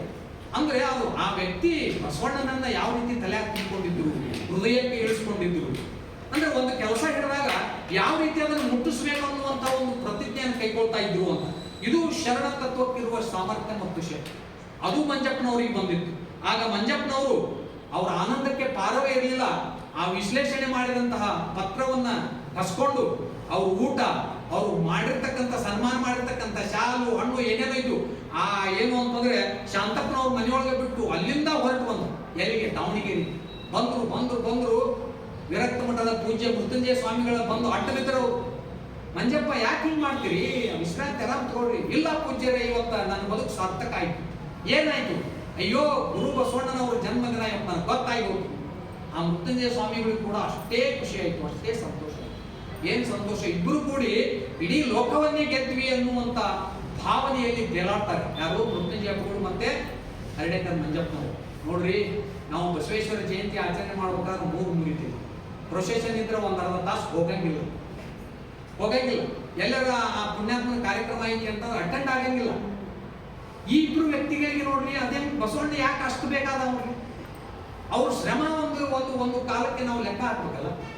ಲಿಂಗಾಯತರಾಗಿ ಅಥವಾ ಈ ಕನ್ನಡ ಸಾಹಿತ್ಯದ ಅಭಿಮಾನಿಗಳಾಗಿ, ಈ ನೆಲದ ಮಣ್ಣಿನ ಮಕ್ಕಳಾಗಿ ಒಂದು ಕ್ಷಣ ನಾವು ಆಲೋಚನೆ ಮಾಡಬೇಕಲ್ಲ. ಆಗ ಮೃತ್ಯುಂಜಯ ಸ್ವಾಮಿಗಳೊಂದಿಗೆ ತಮಗೆ ಸಿಕ್ಕ ಈ ಅಪೂರ್ವವಾಗಿರ್ತಕ್ಕಂತಹ ಸುದ್ದಿಯನ್ನ ಹಂಚಿಕೊಂಡಂತಹ ಮಂಜಪ್ಪನವರು ಆ ಪೂಜ್ಯರ ಕಾಲಲ್ಲಿ ಬಿದ್ದು, ನಿಮ್ಮ ಆಶೀರ್ವಾದದಿಂದ ನಾ ಇವತ್ತು ಗೆದ್ದೆ, ಆ ಅರ್ಕಿಮಿಡಿಸ್ ಮಾಡಿದಂತೆ ಮಾಡ್ತಾರೆ. ಅದಕ್ಕೆ ನೆಪೋಲಿಯನ್ ಹೇಳ್ತಾನೆ, ವಿದು ಏನು ಅಂತ, ನಾ ಬಂದೆ, ನಾ ಗೆದ್ದೆ, ನಾ ನೋಡ್ದೆ ಅಂತ ಹೇಳ್ತಾನಲ್ಲ, ಹಾಗೆ ನಾವು ಏನನ್ನೋ ಗೆದ್ದೆ ಅಂತ ಹೇಳಿದಾಗ ಮೊಟ್ಟ ಮೊದಲ ಬಾರಿಗೆ 1913ಕ್ಕಿಂತ ಪೂರ್ವದಲ್ಲಿ ಈ ವಿಷಯವನ್ನು ತಿಳ್ಕೊಂಡಂತ ಮೃತ್ಯುಂಜಯ ಸ್ವಾಮಿಗಳು ಸಮಾಜದ ಎಲ್ಲ ಗಣ್ಯರಿಗೆ, ಹಿರಿಯರಿಗೆ ಪತ್ರ ಮುಖೇನ ವಿಷಯ ತಿಳಿಸ್ತಾರೆ. ಎಲ್ಲರನ್ನೂ ಬರಮಾಡಿಕೊಂಡು ಚರ್ಚೆ ಮಾಡ್ತಾರೆ, ಮಾಡಿ ಸುದ್ದಿಯನ್ನು ಹಬ್ಬಿಸ್ತಾರೆ ಕರ್ನಾಟಕದಾದ್ಯಂತ. ಅಂತಿಮವಾಗಿ 1913ರಲ್ಲಿ ದಾವಣಗೆರೆಯಲ್ಲಿ ಪ್ರಪ್ರಥಮ ಬಾರಿಗೆ ಬಸವ ಜಯಂತಿಯನ್ನು ಆಚರಣೆ ಮಾಡಿ ಅದಕ್ಕೆ ಚಾಲನೆ ನೀಡ್ತಾರೆ. ನಂತರದಲ್ಲಿ ವಚನ ಸಾಹಿತ್ಯವನ್ನು ಕುರಿತು ಮಂಜಪ್ಪನವರು ಕೆಲಸ ಮಾಡ್ತಾರೆ. ಮೈಸೂರು ಸ್ಟಾರ್ ಪತ್ರಿಕೆಯಲ್ಲಿ ಪ್ರತಿ ವರ್ಷ, ದಾವಣಗೆರೆಯಿಂದ ಹೊರಡುವ ಮೈಸೂರು ಸ್ಟಾರ್ ಪತ್ರಿಕೆಯಲ್ಲಿ ಪ್ರತಿ ವರ್ಷ ಬಸವ ಜಯಂತಿ ಆಚರಣೆಯ ಸುದ್ದಿ ಪುಟಗಟ್ಟಲೆ ಬರೋದು. ಕರ್ನಾಟಕದಾದ್ಯಂತ ಜನರು ಬಸವ ಜಯಂತಿ ನಿಮಿತ್ತ ಬರುವ ಈ ಒಂದು ಮೈಸೂರು ಸ್ಟಾರ್ ಪತ್ರಿಕೆಯ ಆಗಮನಕ್ಕಾಗಿ 4 ದಿನದಿಂದ ಮನೆ ಮುಂದೆ ದಾರಿ ಕಾಯ್ತಿದ್ರು. ಅದು ಯಾವಾಗ ಬಂದಿತ್ತೋ, ಯಾವಾಗ ಹೋದೆವೋ, ಎಲ್ಲಿ ಏನು ಕಾರ್ಯಕ್ರಮ ಐತಿ ಅಂತ ಜನ ಅಷ್ಟೊಂದು ಹುಚ್ಚೆದ್ದಿದ್ದು. ಪ್ರತಿ ವರ್ಷ ಆ ಜಯಂತಿ ದಿವಸ ಆಚರಣೆಯನ್ನ ಮಾಡುವ ವಿಷಯವನ್ನು ಪ್ರಕಟ ಮಾಡ್ತಾ ಇದ್ರು. ಕಾಲಾಂತರದಲ್ಲಿ ಅಕ್ಷಯ ತೃತೀಯ ದಿವಸವನ್ನ ಬಸವಣ್ಣನವರ ಜನ್ಮದಿನವೆಂದು ತಿಳಿದು ಶಾಸ್ತ್ರೋಕ್ತವಾಗಿ ಸಂಶೋಧನೆ ಮಾಡಿ, ಅಧ್ಯಯನ ಮಾಡಿ, ಎಲ್ಲ ಪೂಜ್ಯರು, ಪಂಡಿತರು, ಭಾಷಾಂತರಕಾರರು, ಭಾಷಾ ವಿಜ್ಞಾನಿಗಳು, ಸಾಹಿತಿಗಳು, ಸಂಶೋಧಕರು ಕೂಡಿಕೊಂಡು ಅಕ್ಷಯ ತೃತೀಯ ಅನ್ನುವಂಥ ದಿನವನ್ನ ಗುರುತು ಮಾಡಿದಾಗ ಅಂದಿನಿಂದ ಅಕ್ಷಯ ತೃತೀಯ ದಿವಸವನ್ನ ಬಸವ ಜಯಂತಿ ದಿನವನ್ನಾಗಿ ಆಚರಣೆ ಮಾಡಲಿಕ್ಕೆ ನಾವೆಲ್ಲ ಹತ್ತಿದ್ವಿ. ಇದರ ಹಿಂದಿನ ಶ್ರಮ ಆ ಪುಣ್ಯಾತ್ಮ ಮಂಜಪ್ಪನವರು ಇಲ್ಲದೆ ಹೋಗಿದ್ರೆ ನಾವು ಬಸವಣ್ಣನನ್ನ ಕೇವಲ ಭಾವಚಿತ್ರಕ್ಕೆ ಸೀಮಿತವಾಗಿ, ಅವ ಯಾವಾಗ ಹುಟ್ಟಿದ್ದೋ, ಎಲ್ಲಿ ಹುಟ್ಟಿದ್ನೋ ಯಾರಿಗೆ ಗೊತ್ತು ಬಿಡ್ರಿ ಅಂತ, ಉಳಿದವರ ಧರ್ಮೀಯರಿಗೆ ಅವರವರ ಗುರುಗಳು ಹುಟ್ಟಿದ್ದು, ಅವರ ಚರಿತ್ರೆ ಏನು ಅದ್ಭುತ ಗೊತ್ತಿದೆ. ಇದು ಹೋಗಿ 1933ರಲ್ಲಿ ಬಸವಣ್ಣನವರ 101 ವಚನಗಳನ್ನ ಆಯ್ದ ಬಸವ ಸಂದೇಶ ಎಂಬ ಪುಸ್ತಕವನ್ನ ಪ್ರಕಟ ಮಾಡ್ತಾರೆ. ಇನ್ನೊಂದು 5 ನಿಮಿಷದಲ್ಲಿ ಮುಗಿಸ್ತಾರೆ. ಬಸವ ಸಂದೇಶ ಅನ್ನೋ ಪುಸ್ತಕವನ್ನ ಮುದ್ರಿಸಿ ಬಸವ ಜಯಂತಿ ದಿವಸ, ಯಾವಾಗಿದು 1933ರಲ್ಲಿ 50,000 ಪುಸ್ತಕಗಳನ್ನ ಪ್ರಕಟ ಮಾಡ್ತಾರೆ. ಕರ್ನಾಟಕದಲ್ಲಿ ದಾಖಲೆ ಇದೆ, ಕರ್ನಾಟಕ ಇತಿಹಾಸದಲ್ಲೇ ದಾಖಲೆ. 50,000 ಪುಸ್ತಕಗಳನ್ನ ಬಸವಣ್ಣನವರ ವಚನಗಳ ಪ್ರಣೀತ ಪ್ರಕಟ ಮಾಡಿ ಅದನ್ನ ಜನರಿಗೆ ಉಚಿತವಾಗಿ ಹಂಚಿಕೊಡ್ತಾರೆ. ಜನರ ಮನೆಗೆ ತಲುಪು. ಓದುಗರ ಸಂಖ್ಯೆ ಕಡಿಮೆ ಇದ್ದ ಹೊತ್ತಿನಲ್ಲಿ, ಕನ್ನಡ ಬಾರದೆ ಇರುವಂತಹ ಜನಸಂಖ್ಯೆಯಲ್ಲಿ ಈ 50,000 ಪುಸ್ತಕಗಳನ್ನು ಹಂಚಿ, ನಂತರ 1934ರಲ್ಲಿ ಬಸವಣ್ಣನವರ ವಚನಗಳಿಗೆ ಅರ್ಥ ಬರೆದು ಆ ಭಕ್ತಿಯ ಬೆಳಕು ಅನ್ನೋ ಪುಸ್ತಕವನ್ನು ಪ್ರಕಟ ಮಾಡಿ 7,000 ಕೃತಿಗಳನ್ನ ಅವ್ರು ಏನ್ ಮಾಡ್ತಾರೆ, ಅವನ್ನ ಹಂಚ್ತಾರೆ. ನಂತರದ ದಿನಮಾನಗಳಲ್ಲಿ, ಕೆಲವೇ ದಿನಗಳಲ್ಲಿ 7,000 ಕೃತಿಗಳು ಮತ್ತೆ ಮರು ಪ್ರಕಟಣೆಗೊಂಡು 1,00,000ಕ್ಕಿಂತ ಹೆಚ್ಚು ಕೃತಿಗಳು ಮಾರಾಟವಾಗ್ತವೆ. ಅದರಿಂದ ಅದ್ಭುತವಾದ ಹಣ ಸಂಗ್ರಹ ಆಗುತ್ತೆ, ಬಸವ ಜಯಂತಿ ಸಮಿತಿ ಉದ್ಧಾರ ಆಗುತ್ತೆ ಅಂತ ನಾವು ನೋಡ್ತೀವಿ. ನಂತರ ಕೆಲವೇ ದಿನಗಳಲ್ಲಿ 1,00,000ಕ್ಕೂ ಮೀರಿ ಪುಸ್ತಕಗಳು ಕರ್ನಾಟಕದಾದ್ಯಂತ ಹಂಚಲ್ಪಟ್ಟು, ಇದು ಇನ್ನೊಂದು ದಾಖಲೆ. ಈ ದಾಖಲೆಯ ಮೇಲೆ ದಾಖಲೆಯನ್ನು ಬರೆದ ಹರ್ಡೇಕರ್ ಮಂಜಪ್ಪನವರು ನಮ್ಮ ಕಾಲದ, ನಮ್ಮ ದಿನಮಾನದ 12ನೇ ಶತಮಾನದ ಶರಣರೇ ಮತ್ತೆ ಮರು ಹುಟ್ಟಿ ಬಂದಿದ್ರು ಅನ್ನೋದ್ರಲ್ಲಿ 2 ಮಾತು. ಒಬ್ಬ ದಾರ್ಶನಿಕ, ಸಮಾಜ ಸುಧಾರಕ, ಸಾಹಿತಿ, ರಾಷ್ಟ್ರೀಯವಾದಿ, ಸಮಾಜ ಚಿಂತಕ, ಶರಣಜೀವಿ, ಸಂಘಟನಾ ಚತುರ, ಜನಸಾಮಾನ್ಯರ ಬಗ್ಗೆ ಕಳಕಳಿ ಹೊಂದಿದ ಮಂಜಪ್ಪನವರು ನಾಡು, ನುಡಿ, ಸಂಸ್ಕೃತಿ, ಧರ್ಮಗಳಿಗಾಗಿ ತಮ್ಮ ಬದುಕನ್ನ ಗಂಧದ ಕೊರಡಿನಂತೆ ತೆಗೆದವರು. ಬಸವಾದಿ ಶಿವಶರಣರ ತತ್ವ ವಿಚಾರಗಳು ಹಾಗೂ ವಚನ ಸಾಹಿತ್ಯಕ್ಕೆ ಅಪಾರವಾದ ಅಹರ್ನಿಶಿ ಶ್ರಮವನ್ನ ಕೊಟ್ಟಂತವರು. ಸಮಾಜದಿಂದಾಗಲಿ, ಯಾವ ಧರ್ಮದಿಂದಾಗಲಿ, ಮಠಮಾನ್ಯಗಳಿಂದ ಏನನ್ನೂ ಬಯಸದ ಆ ನಿರುಪದ್ರವಿ ವ್ಯಕ್ತಿಗೆ ಒಂದು ದೀಕ್ಷೆ ಮಾಡೋದಕ್ಕೆ ಪರೀಕ್ಷೆ ಕಾಲ ಬಂದ್ಬಿಡ್ತು ನೋಡಿ. ತಿಳಿದವರು, ಪಂಡಿತರು, ಪೀಠಸ್ಥರು, ಮಠಸ್ಥರು, ನಾನಾ ಅನ್ನುವವರು ಆ ಪುಣ್ಯಾತ್ಮ ಮಂಜಪ್ಪನನ್ನ ಇಲ್ಲಿಂದ ಆ ಮಠಕ್ಕೆ, ಆ ಮಠದಿಂದ ಇನ್ನೊಂದು ಮಠಕ್ಕೆ, ಆ ಇನ್ನೊಂದು ಮಠದಿಂದ ಮತ್ತೊಂದು ಮಠಕ್ಕೆ ಹಗಲು ರಾತ್ರಿ ನಿದ್ರೆ ಕೂಳು ಏನು ಇಲ್ಲದೆ ಓಡಾಡಿಸಿದ್ದೇ ರಾಮ ಲಕ್ಷ್ಮಣರ ನಡುವೆ ಶೂರ್ಪನಖಿ ಯಾವ ರೀತಿ ಓಡಾಡ್ತಾಳೆ ಆ ರೀತಿ ಪರಿಸ್ಥಿತಿ ಬಂತು ಮಂಜಪ್ಪನವರಿಗೆ. ಚಿತ್ರದುರ್ಗದ ಸ್ವಾಮಿಗಳು ಅಲ್ಲಿ ಹೋಗಂದ್ರು, ಅಲ್ಲಿಂದ ಯಾವ್ದೋ ಸ್ವಾಮಿಗಳು ಹತ್ರ ಹೋದ್ರು. ಕೊನೆಗೆ ಒಬ್ರು ಸಜೆಸ್ಟ್ ಮಾಡಿದ್ರು, ಹೋಗ್ರಿ ಯಾ ಸಂಸ್ಥಾನ, ಯಾ ಮಠ, ಯಾ ಪೀಠ ಅನ್ನುವಂಥದ್ದನ್ನ ಏನು ಇಟ್ಟುಕೊಳ್ಳಾರ್ದೇನೆ ಅಪ್ಪಟ ಶರಣಜೀವಿಯಾಗಿರುವ ಯಾರು ನಮ್ಮ ಅತನಿ ಶಿವಯೋಗಿಗಳ ಕಡೆ ಹೋಗ್ರಿ. ಮಂಜಪ್ಪನವರು ಎಲ್ಲೆಲ್ಲಿ ಲಿಂಗ ದೀಕ್ಷೆ ಹೋಗ್ತಾರೆ ಅಲ್ಲಲ್ಲಿ ಆ ಮಠಸ್ಥರಿಗೆ ಬೆದರಿಕೆ ಕರೆಗಳು ಬರ್ತಿದ್ವು ಅಂತ. ಅವ್ರಿಗೆ ಲಿಂಗ ದೀಕ್ಷೆ ಮಾಡಿದ್ರು ನೋಡ್ರಿ ಸ್ವಾಮಿಗಳ, ನಾಳೆ ನೀವು ಮಠದಾಗ ನಿಲ್ಲಂಗಿಲ್ಲ, ಸುಳ್ಳು ಸುದ್ದಿ ಹಬ್ಬಿಸಲಾಗಿತ್ತು. ದಾಸಿಯ ಮಗ, ಅದಕ್ಕಾಗಿ ಅವರು ಆ ದಾಸಿಯ ಮಗ ಅನ್ನುವಂತ ವಚನವನ್ನು ಓದಿಬಿಟ್ಟಿದ್ರು ಬಸವಣ್ಣವರ ವಚನ. ದಾಸಿಯ ಪುತ್ರನಾಗಲಿ ವೇಷಪುತ್ರನಾಗಲಿ ಶಿವದೀಕ್ಷೆಯಾದ ಬಳಿಕ ಸಾಕ್ಷಾತ್ ಶಿವನೆಂದು ವಂದಿಸಿ ಪೂಜಿಸಿ ಪಾದೋದಕ ಪ್ರಸಾದವ ಕೊಂಬುದೇ ಯೋಗ್ಯ. ಹೀಗಲ್ಲದೆ ಉದಾಸೀನವ ಮಾಡಿ ಬಿಡುವವರಿಗೆ ಪಂಚಮಹಾಪಾತಕ ನರಕ ಕಾಣ ಕೂಡಲ ಸಂಗಮ ದೇವ ಈ ವಚನವನ್ನ ಹಿಡ್ಕೊಂಡು ಚಿತ್ರದುರ್ಗದ ಮಠ, ಶಿವರಾತ್ರಿ ದೇಶಿಕೇಂದ್ರ ಮಠ, ಯಾವ್ಯಾವ ಮಠಗಳದಾವಲ್ಲಿ, ಹರಿಹರ ಮಠ, ಆ ಗದಗಿನ ಮಠ, ಯಡಿಯೂರು ಮಠ, ಒಂದು ಮಠ, ಇಳಕಲ್ಲು, ಎಲ್ಲೆಲ್ಲ ಎಲ್ಲ ಕಡೆನೂ ತಿರುಗಾಡಿ ಹೋಗಿ ಕೊನೆಗೆ ಅವ್ರನ್ನ ದಿಲ್ಲಿ ಕಳಿಸಿದ್ರು. ಸಾಯಂಕಾಲ ಬಂದ್ರು, ಅತನಿ ಶಿವಯೋಗಿಗಳು ನಾ ಮಾಡ್ತೇನೆ, ಅದ್ರ ಒಂದು ಕಂಡೀಷನ್. ಅಂತ ಶಿವಯೋಗಿಗಳಿಗೂ ಈ ಭಯದ ಏನು ಅಂತಂದ್ರೆ ಭಯ ವಾತಾವರಣ ಉಂಟು ಮಾಡಿದ್ರು ಯಾರು? ಅತನಿ ಶಿವಯೋಗಿಗಳಿಗೆ. ನಮ್ಮ ಸಮಾಜದ ಪರಿಸ್ಥಿತಿ ನೋಡ್ರಿ ನೀವು. ಸುಮ್ಮನೆ ನಾ ಹುಡುಗಾಟಿ ಮಾತಾಡಕತ್ತಿಲ್ಲ, ಕೇಳಿದ್ದನ್ನು ಓದಿದ್ದನ್ನು ಸಾಹಿತ್ಯದಲ್ಲಿ ಇರೋದನ್ನ ತಿಳ್ಕೊಂಡು ಬಂದು ಮಾತಾಡಕತ್ತೇನೆ, ಜವಾಬ್ದಾರಿಯಿಂದ ಮಾತಾಡಕತ್ತೇನೆ. ಅಂತ ಅತನಿ ಶಿವಯೋಗಿಗಳು ಹೇಳಿದ್ರಂತ, ರಾತ್ರಿ ನಿನಗೆ ಲಿಂಗ ದೀಕ್ಷೆ ಮಾಡ್ತೇನಪ್ಪ, ಇನ್ನ ಕತ್ಲಿರುವ ನಶಿಕ್ನಾಗಿ ಇಲ್ಲಿಂದ ಹೋಗ್ಬಿಡು ನೀನು ಅಂತ. ಇದನ್ನು ಓದುವಾಗ ನಾವು ಲಿಂಗಾಯತರಾಗಿ ಹುಟ್ಟಬಾರ್ದಿತ್ತೇನೋ ಅಂತ ಒಂದ್ಸಲ ನನಗೆ ಭಯಂಕರ ದುಃಖ ಆಗುತ್ತೆ. ಆ ವ್ಯಕ್ತಿ ಮಾಡಿದ್ದಾದ್ರೂ ಏನು? ಹುಟ್ಟಿದ್ದು ಅವನ ತಪ್ಪೆ, ಈ ಸಮಾಜಕ್ಕೆ ಆ ರೀತಿ ಕೆಲಸ ಮಾಡಿದ್ದು ಅವನ ತಪ್ಪೆ, ಈ ದೇಶಕ್ಕಾಗಿ ರಾಷ್ಟ್ರಕ್ಕಾಗಿ ದುಡಿದದ್ದು ಆ ವ್ಯಕ್ತಿಯ ತಪ್ಪೆ. ಯಾವ ಲಾಭಕ್ಕಾಗಿ ಮಾಡಿಕೊಂಡು ಅವನಿಗೆ ಹೆಂಡತಿಯೇ, ಮಕ್ಕಳೇ, ಸಂಸ್ಥಾನವೇ, ಅಧಿಕಾರವೇ? ಏನಕ್ಕಾಗಿ ಆ ವ್ಯಕ್ತಿಯನ್ನ ಈ ರೀತಿ ನಾವು ಗೋಳು ಹೊಯ್ಕೊಂಡಿವಿ? ಆತ್ಮೀಯರೇ, ಹಳ್ಳಿಗೆ ಒಂದು ರಾತ್ರಿ, ಪಟ್ಟಣಕ್ಕೆ ಪಂಚರಾತ್ರಿ ಅಂತ ಹೇಳಿ ಕಾಲಿಗೆ ಚಕ್ರ ಕಟ್ಟಿಕೊಂಡು ಮನೆ ಅನ್ನದೆ, ಮಠ ಅನ್ನದೆ, ನಂದನದೆ, ನಿಂದನದೆ, ವ್ಯಾಖ್ಯಾನ, ವಚನ ಚಿಂತನೆ, ಲಿಂಗ ದೀಕ್ಷೆ, ದುಶ್ಚಟ ನಿವಾರಣೆ, ಸಂಘಟನೆ, ಸಾಕ್ಷರತೆ. ನಮ್ಮ ಸಮಾಜದಲ್ಲಿ ಸಾಕ್ಷರತೆ ಕೊರತೆ ಇದೆ ಅಂತ ಹೇಳಿ ಸಾಕ್ಷರನ್ನಾಗಿ ಮಾಡುವುದು, ಹೆಣ್ಮಕ್ಕಳಿಗೆ ಹಕ್ಕಿಲ್ಲ, ಸ್ವಾತಂತ್ರ್ಯ ಇಲ್ಲ ಅಂತ ಹೇಳಿ ಅವ್ರು ಸಂಘಟನೆ ಮಾಡುವುದು, ಒಂದೇ ಎರಡೇ. ಬಗು ಒಳಕಟ್ಟಿ ಅವರು ಕೈಗೊಂಡಿದ್ದ ಈ ಶರಣ ಸಾಹಿತ್ಯ ಸಂಶೋಧನೆ ಪ್ರಕಟಣೆಯ ಒಂದು ಕಾರ್ಯಕ್ಕೆ ಪೂಜ್ಯ ಬಂಧನಾಳದ ಶಿವಯೋಗಿಗಳನ್ನ ಕೂಡಿಕೊಂಡು ಊರೂರು ತಿರುಗುತ್ತಾರೆ.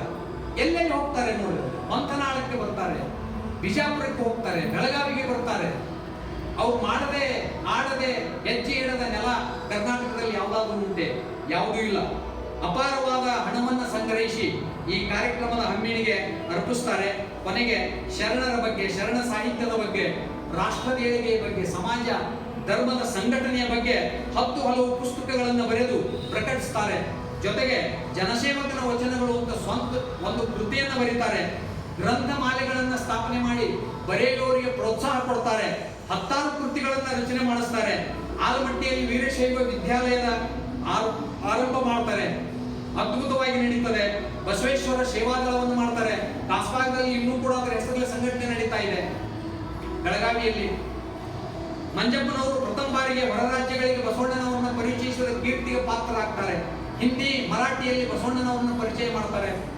ಗಾಂಧೀಜಿಯವರ ನಿಕಟವರ್ತಿಗಳಾಗಿದ್ದ ಮಂಜಪ್ಪನವರು 1924ರ ಸಮ್ಮೇಳನದ ಸಂದರ್ಭದಲ್ಲಿ ವೀರಶೈವ ಲಿಂಗಾಯತ ಸಮಾಜದ ಎಲ್ಲ ಸೇವಕರನ್ನ ಸೇರಿಸಿ ಗಾಂಧೀಜಿಯವರನ್ನ ಆ ಸಮಾರಂಭಕ್ಕೆ ಕರೀತಾರೆ. ಗಾಂಧೀಜಿಯವರು ಅವಾಗ ಉಪನ್ಯಾಸ ನೀಡ್ತಾ ಹೇಳ್ತಾರೆ ಏನು ಅಂತಂದ್ರೆ, ಬಸವಣ್ಣನವರ ಬೋಧನೆಗಳು ಸರ್ವಕಾಲಿಕ ಸತ್ಯಗಳು. ಜಗತ್ತು ಉಲ್ಟಾ ಆಗಲಿ, ಅವು ಯಾವತ್ತಿಗೂ ತಮ್ಮ ಪಥವನ್ನು ಬದಲಿಸಲಾರವು. ಜಗತ್ತು ಏನ್ ಬೇಕಾದಾಗಲಿ ಅಂತ ಮುಂದೆ ಹೇಳ್ತಾರೆ. ಅವ್ರು ಏನಂತ ಹೇಳ್ತಾರೆ ಅಂತಂದ್ರೆ, ಕೊನೆಗೆ ಬಸವಣ್ಣನವರ ನಾಡಿನವರಾದ ನೀವು ಅವರ ಸಂದೇಶಗಳನ್ನು ಅಳವಡಿಸಿಕೊಂಡರೆ ಕರ್ನಾಟಕ ಅಲ್ಲ, ಭಾರತ ಅಲ್ಲ, ಇಡೀ ಜಗತ್ತವನ್ನೇ ಆಳಬಲ್ಲಿರಿ ಅಂತ ಹೇಳ್ತಾರೆ. ಆಗ ಗಾಂಧೀಜಿ ಅವರು ಹೇಳ್ತಾರೆ, ಇದು ನನ್ನ ಸೌಭಾಗ್ಯ, ಇದು ನನ್ನ ಪುಣ್ಯ, ಬಸವಣ್ಣನ ಪ್ರತಿನಿಧಿಗಳೊಂದಿಗೆ ಇವತ್ತು ನಾನು ಕಾಲ ಕಳೀತಾ ಇದ್ದೇನೆಲ್ಲ, ನನಗೆ ಬಸವಣ್ಣನ ದರ್ಶನ ಕರ್ನಾಟಕದಲ್ಲಿ ನಿಜವಾಗಿಯೂ ಆಯ್ತು.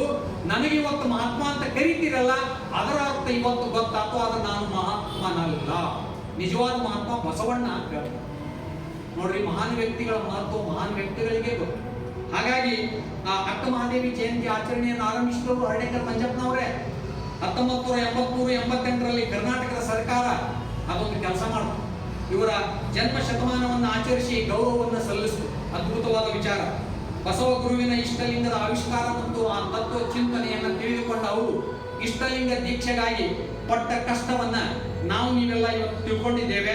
ಆ ಪ್ರಕಾರವಾಗಿ ಲಿಂಗಾಯತ ಸಮಾಜ, ಲಿಂಗಾಯತ ಧರ್ಮಕ್ಕೆ ಯಾರು ತ್ಯಾಗ ಮಾಡ್ತಾರೆ, ಯಾರು ದಾಸೋಹ ಮಾಡ್ತಾರೆ, ಯಾರು ಪ್ರಾಮಾಣಿಕವಾಗಿ ಸೇವೆ ಸಲ್ಲಿಸ್ತಾರೆ, ಯಾರು ಧರ್ಮಕ್ಕಾಗಿ ತ್ಯಾಗ ಮಾಡ್ತಾರೆ, ಅವರಿಗೆ ಈ ಶಿಕ್ಷೆ ಕಟ್ಟಿಟ್ಟ ಬುದ್ಧಿ ಅನ್ನೋದು ಮಂಜಪ್ಪನವರ ಬದುಕಿನಿಂದ ನಮಗೆ ತಿಳಿದು ಬರ್ತಾ ಇದೆ.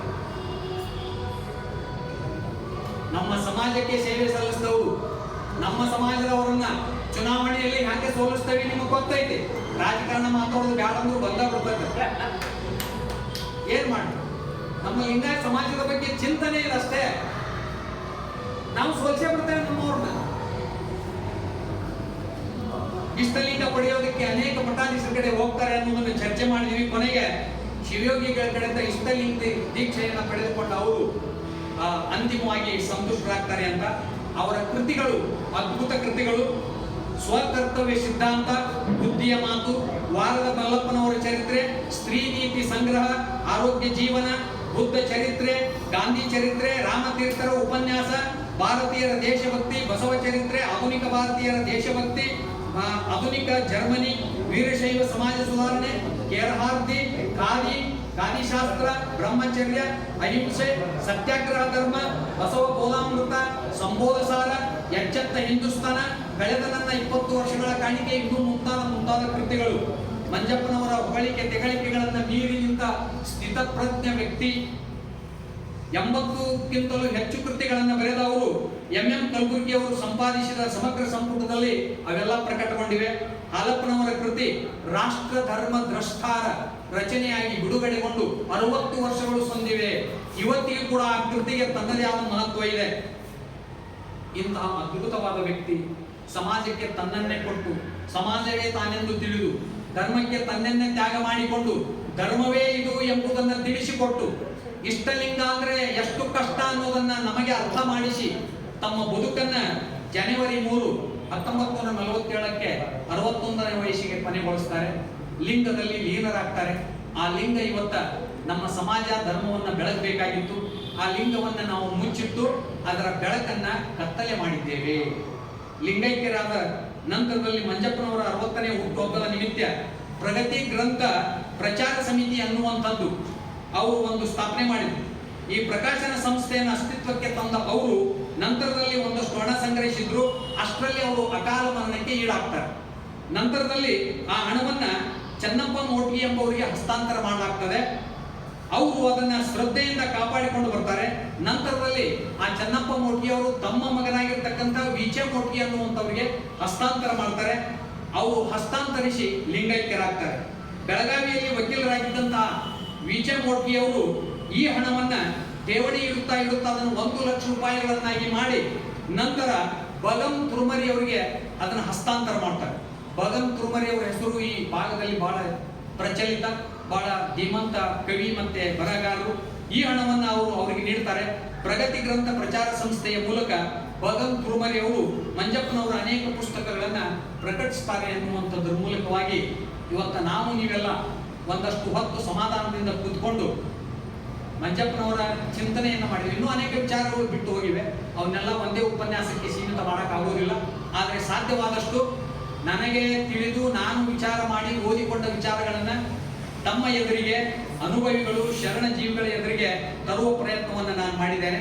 ಜೊತೆಗೆ ಮಂಜಪ್ಪನವರ ವಿಚಾರಗಳನ್ನು ಹೇಳುವಾಗ ಯಾವುದೇ ವ್ಯಕ್ತಿಯಾಗಲಿ ಭಾವಾವೇಶಕ್ಕೆ ಒಳಗಾಗದೇ ಇರಲಿಕ್ಕೆ ಸಾಧ್ಯನೇ ಇಲ್ಲ. ಅಂತಹ ವ್ಯಕ್ತಿತ್ವ, ಅವರ ವ್ಯಕ್ತಿತ್ವದ ಕುರಿತು ಇರತಕ್ಕಂಥ ಪುಸ್ತಕಗಳನ್ನು ತಾವು ಕೂಡ ಓದಿ ನಮ್ಮ ಸಮಾಜಕ್ಕೆ ಆ ವ್ಯಕ್ತಿ ನೀಡಿದ ಕೊಡುಗೆ ಏನು ಅಂತ ಗೊತ್ತಾಗುತ್ತೆ.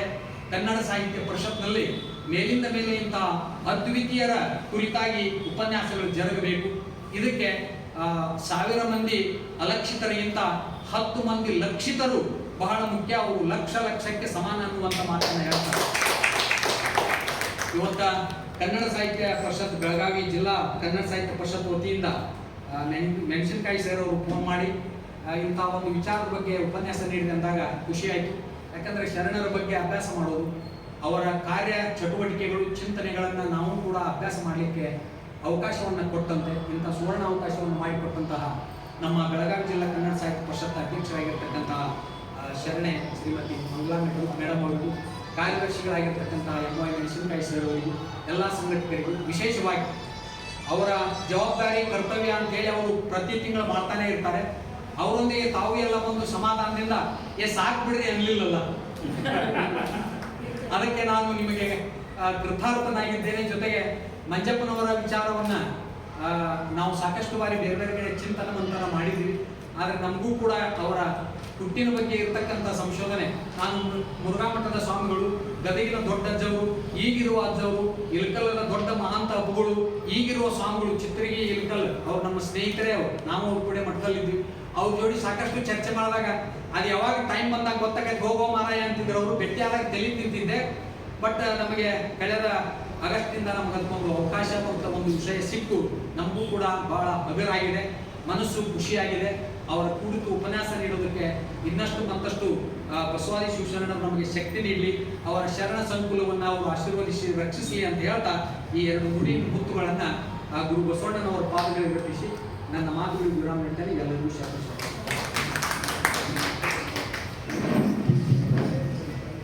ಒಳ್ಳೆಯ ವಿಷಯ, ಒಳ್ಳೆಯವರಿಗಾಗಿ ತಮ್ಮಿಂದ ಉಪನ್ಯಾಸವನ್ನು ಬಹಳ ವಿವರವಾಗಿ ಹೇಳಿದರೆ ಸರ್. ಇಲ್ಲಿ ಕೇಳಿದಂಥ ನಾವೆಲ್ಲರೂ ಕೂಡ ಈ ವಿಷಯವನ್ನು ನಾವು ಎಲ್ಲೆಲ್ಲಿ ಹೋಗ್ತೀವೋ ಅಲ್ಲೆಲ್ಲ ಕೇಳುವುದು ಅತ್ಯಂತ ಅವಶ್ಯವಾಗಿದೆ. ದೇಶ, ನಾಡು, ನುಡಿ ಹಾಗೂ ಧರ್ಮ ಎಲ್ಲದಕ್ಕಾಗಿ ಹೋರಾಡಿದಂತಹ ಹಾಗೂ ತಮ್ಮ ಜೀವನವನ್ನೇ ಮುಡಿಪಾಗಿಟ್ಟಂತಹ ಶರಣ ಹರ್ಡೇಕರ್ ಮಂಜಪ್ಪನವರ ಒಂದು ಉಪನ್ಯಾಸವನ್ನು ಬಹಳ ವಿವರವಾಗಿ ಬಹಳ ಚೆನ್ನಾಗಿ ನೀಡಿದ್ದಾರೆ. ಅಂತ ಒಂದು ಉಪನ್ಯಾಸವನ್ನು ನೀಡಿದ ಪ್ರೊಫೆಸರ್ ಶ್ರೀಕಾಂತ್ ಶಾಮಾಳ್ ಸರ್ ಅವರಿಗೆ ಬೆಳಗಾವಿ ಜಿಲ್ಲಾ ಕನ್ನಡ ಸಾಹಿತ್ಯ ಪರಿಷತ್ ವತಿಯಿಂದ ಗೌರವಪೂರ್ವಕ ಗೌರವ ಸನ್ಮಾನ ಈಗ ಜರುಗ್ತಾ ಇದೆ.